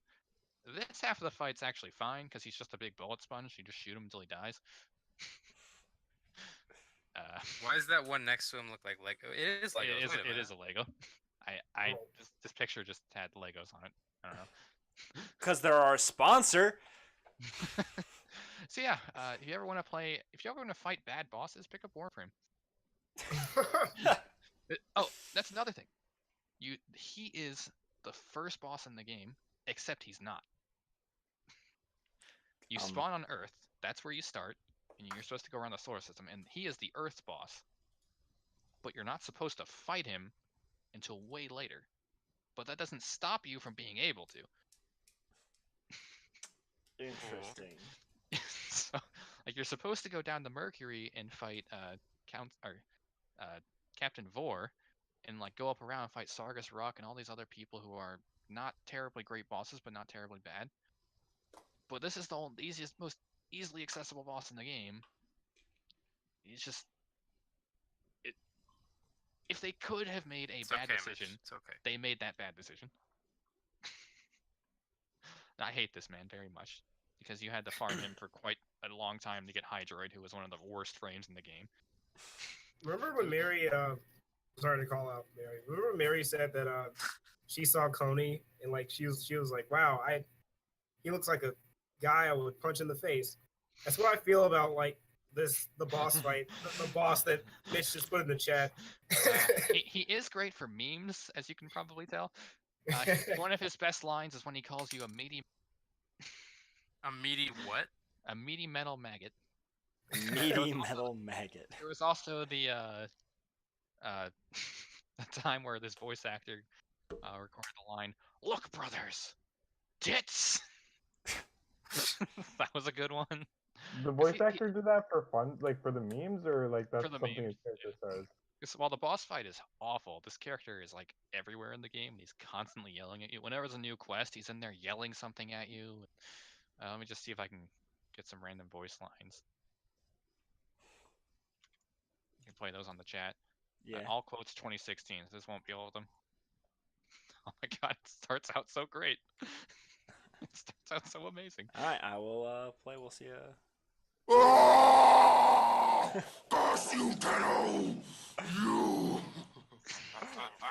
What? So anyways, The What is that opening? Tell your Lotus to send more capable great content fighters. for our listeners. Just hearing us laugh at nothing. No, I'm playing it. I was. I just stopped it. Yeah, I was playing it. They could hear it.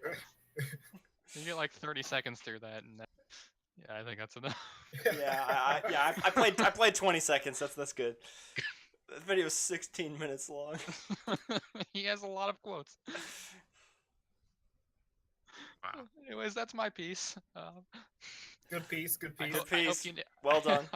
I hope you never play Mega Man X2.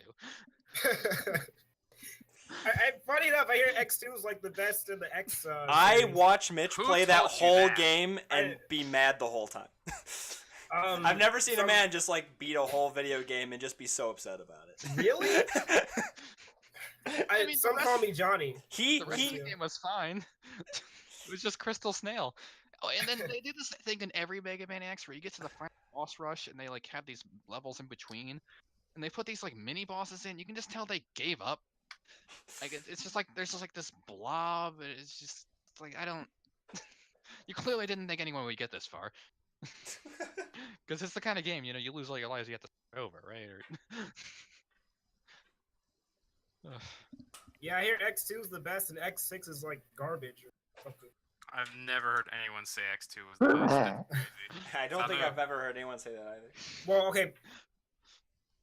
I guess he excluded the original, but like after the original. When you want to play good Mega Man, play the Zero series. It's at least like okay. I thought those games were impossible when I was a kid. I If never you want to used be them. a total weeb while playing a Mega Man game, play the Zero series. I mean, you get a sword and a gun. And a shield, and it's all hyper anime, and you got a robot girlfriend, and Is if it you walk bad, around the base, there's an old robot man who's like, I was a young robot, and I fell in love with a human, and I turned myself into an old robot because when she got old, she felt better.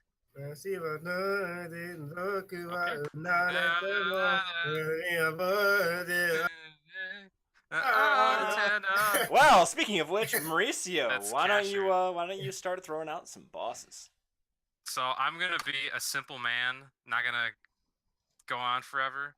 But I guess to preface this with everybody prefaced it the same way. A good boss fight to me is like it's a true test of your skills, and a bonus is if it's like it gives you some like tie into the story and a feeling of accomplishment when you beat him, and kind of validates all your struggles up to that point, I guess. But I'm just gonna kind of go through it really quick. Kingdom Hearts Birth by Sleep, the final boss fight in Terra's story, I just liked a lot because Terra's whole journey in the story was like, trying to control the darkness, and he like by complete accident just wasn't it, or he kept going down the path of darkness because that's just how his story went. Like he did everything he could, but it just ended up he had to use darkness, and then he was usurped by Xehanort, who possessed him. He got Norded. But the final boss fight is like you fight Xehanort and you win, and then Xehanort like destroys his own body and tries to possess Terra, and right before he possesses him, Terra tries to like bring up his armor to protect him, but it doesn't work.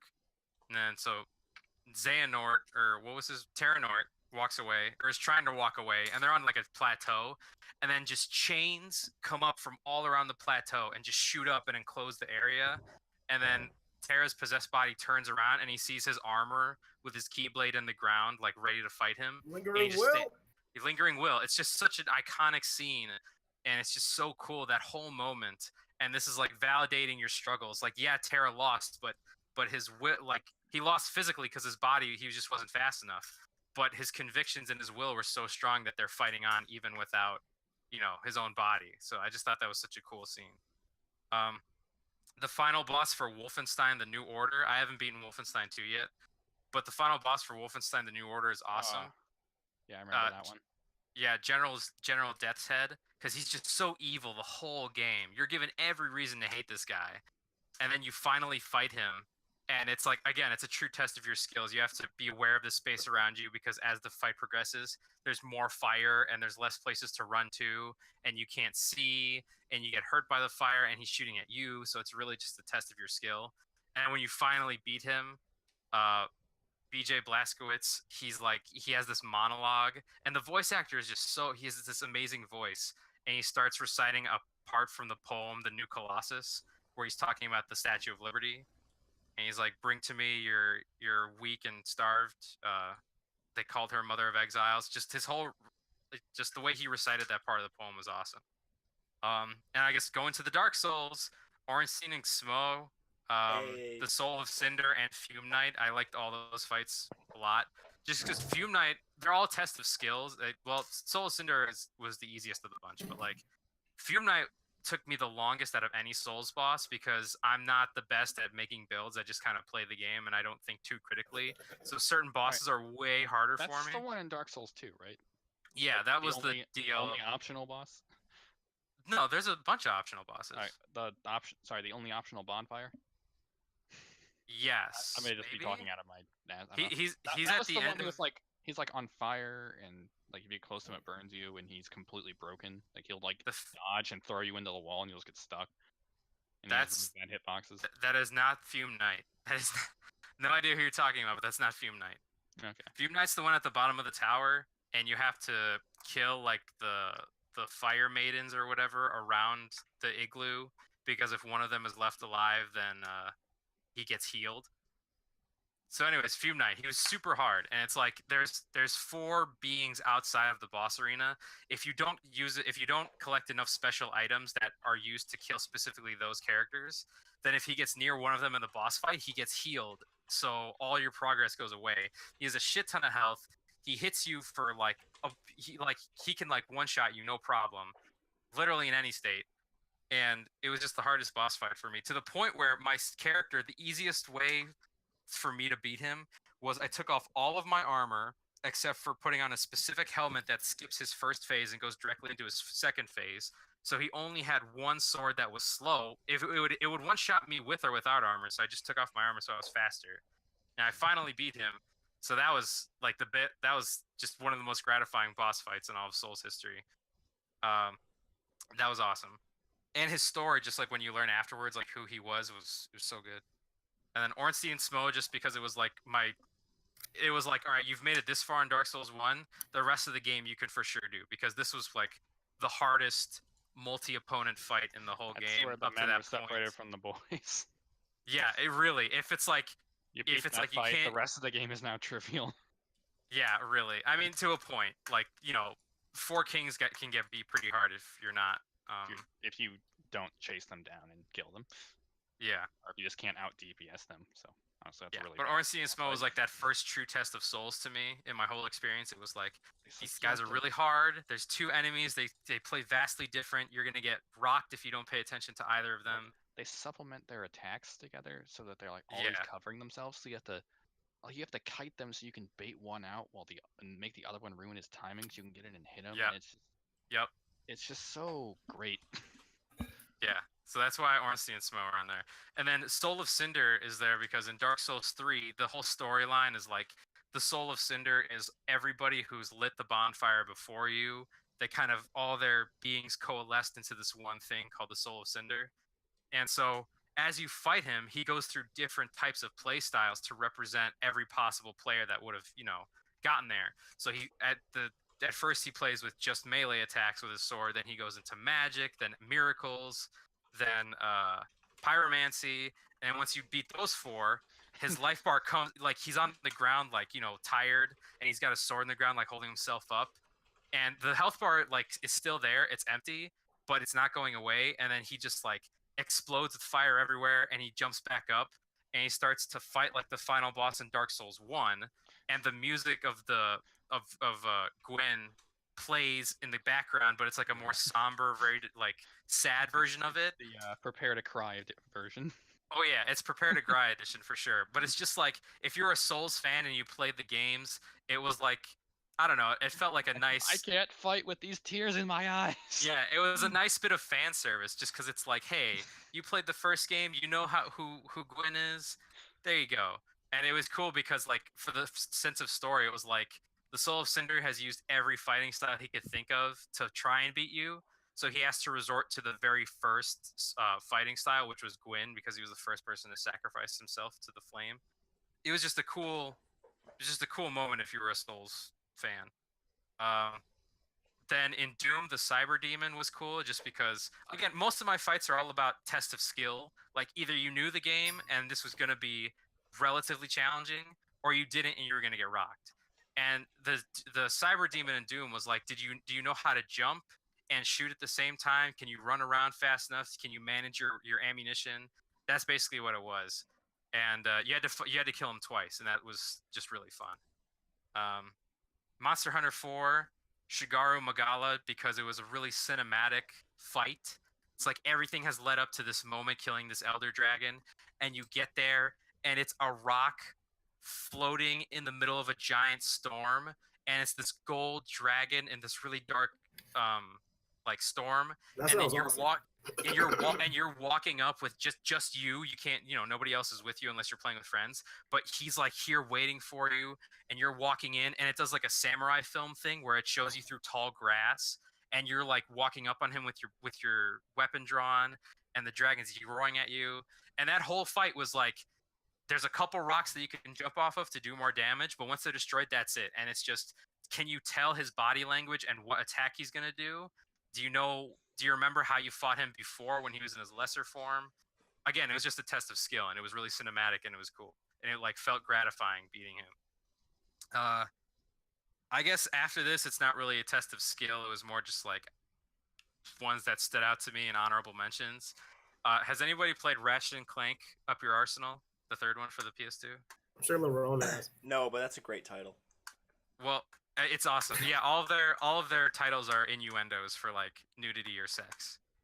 But yeah, the final boss in that one was like, it was a 5 or 6 stage fight that was all different, and it was like one-on-one, and then chasing after him while a bunch of enemies are shooting at you, and it was just like, do you have enough guns? do you have enough ammo for these guns? Are all of your guns upgraded? Because if you were a scrub and focused on only one weapon, then this boss fight is not going to happen for you. So it was just gratifying you for grinding and putting in all that time, and it was fun because Dr. Nefarious is just like, the voice actor for Dr. Nefarious is also Quark in DS9, and he's just such a cool, like, he gives it his all, and the character is just so fun. Oblivion, Knights of the Nine, the final boss in that DLC, Umaril, because you kill him. This whole story is like, you kill him, and then you have to go to the afterlife, to his plane to his Daedric plane, and kill him again to make sure he super doesn't come back. So you kill him in a dungeon, and you use this spell to go to his plane, and then you're in the clouds above the Imperial City, fighting him in the sky. And I think it was at nighttime when I did it, and I think there was like lightning because it was like conveniently on a storm, and it was just like the coolest, like most epic scene because we're literally fighting in the clouds, and it's like, you know, this Daedric prince that you have to defeat, and everything was like there was stakes, and you had the full Knights of the Nine armor, and you were like using the powers of the gods to fight this thing. It was awesome. Just story wise, it made you feel powerful and epic. And then the last one is Knights of the Old Republic 1 fighting Malik at the end, or Darth Malik, because you're finally, well, at least I did it the light side story. It might have been different if you played dark side, but for the sake of this, it's like you knew that you were Darth Revan at one point. You were redeemed. You're now the prodigal knight, and you're here to defeat Malik and save the galaxy. And the whole time he's talking about how, you know, or before the fight, he's like, you were the greatest, you were a great Sith Lord, and I had to beat you, and here you are again, and I'll have to beat you a second time or whatever. And the whole time you have to, what? Sorry, I just got. You're talking about Revan, Coder? Yeah, KOTOR, the Darth Malik fight. And then there are all these, there's all these Jedi chained up around you that he will use to take health from. So you have to put like a stasis field, or throw a lightsaber at their chambers to free them so Malik can't use them. Or if you're evil, you could drain their life before he does. But I was a light side guy, so I didn't do that. But when you finally beat him in light side, he realizes like he's dying, and he's like, you know what? Maybe you're right. Maybe there's something to the light side of the Force. And he admits that you're the better person than him, and that, you know, this victory was well earned. And he dies. And it was just a cool, like, full-on Star Wars moment. And it made you feel gratifying for going to the light side, and it was good. And honorable mention, these are not really boss. I mean, one of them really isn't that too much of a boss fight, but Tartarus in Halo 2 and the Monitor in Halo 3, those are just strictly honorable mentions because their boss fights are just shoot him until he dies. There's nothing to it. Yeah, that's why I bring it up. Honorable mention because the Monitor kills Johnson, and Johnson's been with you this whole time. You don't do that. He was in the first game, and he didn't survive, and he was still in the second game. They killed him twice. Yeah. But yeah, Johnson is just such a somber moment where he's like, he's been with you this whole journey, and he dies. And before he's like, Master Chief's holding him in his arms, and Johnson says, his last words are, "Send me out with a bang," and he dies. And this is when Master Chief sets the last of the Halo rings to explode. And it's just like, it's so sad because it's like Johnson's been with you this whole time, and to see him die before you, to the Monitor of all beings, it's like this guy faced, you know, the Covenants at all fronts, the Flood, nothing killed him, but just the Monitor of all people had to kill him. And then Tartarus, because like you're playing the Arbiter this whole time, this guy's trying to redeem himself and bring honor to, or keep the name of the Arbiter honorable. And he learns that the faith that the Covenant had was false, and that the prophets were lying to them, and all this stuff. And he finally confronts Tartarus, which is a brute, and he's like, "Look, this is wrong. The prophets are lying to us." And Tartarus is like, "I literally don't care. Get out of my face. I'm going to kill you." And you fight him, and you finally put it to rest. That's the end of Halo 2? Yeah, that's the end of Halo 2. Okay. And then the Arbiter, you know, he makes peace with Sergeant Johnson and Miranda Keyes and the humans. And he's like, "I'm going to join you on your quest to, you know, I'm going to join you and bring down the Covenant and the prophets, and bring down these Halo rings, which are not holy relics. They're actually weapons, and they're going to kill us all." So yeah, that's what I got. Those are all pretty good boss fights that stood out to me. And for the most part, they're all tests of skill, or like they were like fulfilling moments. and they just made you feel like a Tartarus badass. fight was kind of awful. In terms No, of it skill. sucked, but just for the sake of remembering it as in a terms kid. Of, like, Yeah. how epic it was. Yeah, sure. Same with the monitor. Like Yeah, the you monitor just- you one just really shot was him- just you like, shot him a couple times. yeah, you like And he just just, shoot like- him a bunch and don't think about it. Yeah, and just he, like- he was just like begging. He was just like throwing random insults at you and just ranting and like realizing that he's dying and freaking out because his life dream of blowing everything up is going to happen, but he's not going to be there for it because he decided, you know what? We shouldn't blow up. We should blow up everything except this, right? And you're like, no, we're blowing this up specifically. He's like, wait a minute, and then he kills Johnson. Yeah. Guilty Spark. Why you do this? But yeah, I went through that pretty quick just because, I mean, you know, It's been apparently. Did you have any basically, bad ones Basically, to throw at the end of your what- list? no, because I don't remember. I don't really hold on to stuff like. I mean, bad boss fights. I can't really think of any that I was just like, oh my god, this sucks. Except a Dark Souls game, but that was because I hadn't figured it out yet. Like I literally wasn't good enough, so I don't really count those. Well, I mean- you don't consider that Pinwheel bad? Pinwheel. No, because he was too quick. I was just like, oh well, all right, whatever. He's- Wait, no He's Mega such Man an- fights? I just rocked him. No, Mega Man. I mean, they're What all about- like what again, about they're all Overdrive tested. Ostrich. I mean, come on, with that name, it has to be Overdrive goofy. Overdrive Ostrich wasn't that bad. He was Yeah, pretty he's, easy he's, to kill. he's fine. Like I remember said, there I mean, there was one I don't in one of know. the X games. Just bad boss fights. I guess. An annoying one was the Shadow Temple in Ocarina of Time, just because I was bouncing all over. I guess. I mean, that's just because I'm really trying to think, but I can't. I don't have a bad boss fight really. The Shadow Like, at Temple? all. Which the boss in the Shadow Temple? The guy yeah. with the- The one the where you're on fan? the drum. Yeah. Yeah, I remember. Oh, Bongo Bongo. Bongo Bongo, yeah, that's his name. Yeah. I couldn't remember whatever. what I mean, boss the Shadow Temple I was was. about to say Oingo Boingo because I'm joking. I'm a joke. Boingo Boingo. Boingo Boingo. Poochie was the worst boss. Diavolo. They're all terrible like bosses. from Yoshi. No, he's talking about JoJo. No, like I mean, I didn't really. No, I don't have any. I mean, the only bad bosses. It's just like there were no tests of skill and they were too easy. Like almost every Dark Souls 2 boss up until like that didn't really have any main story relevance. Just like the Demon of Song, he was too easy. The Glutton Demon, he was too quick. They're just. I mean, the Chariot. Not really bad. They were just too easy. They weren't really memorable. Just I remember them because they were too easy. I thought I did something wrong or I thought I cheated, but it was just like no. I just went in with a big sword and I killed them, and they were too easy.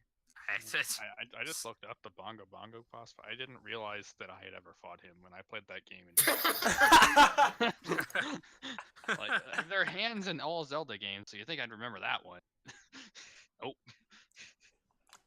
Yeah. I prefer the speedrun way of beating that boss. Much better. Which is So in the, I mean, this is a slight tangent, but whatever.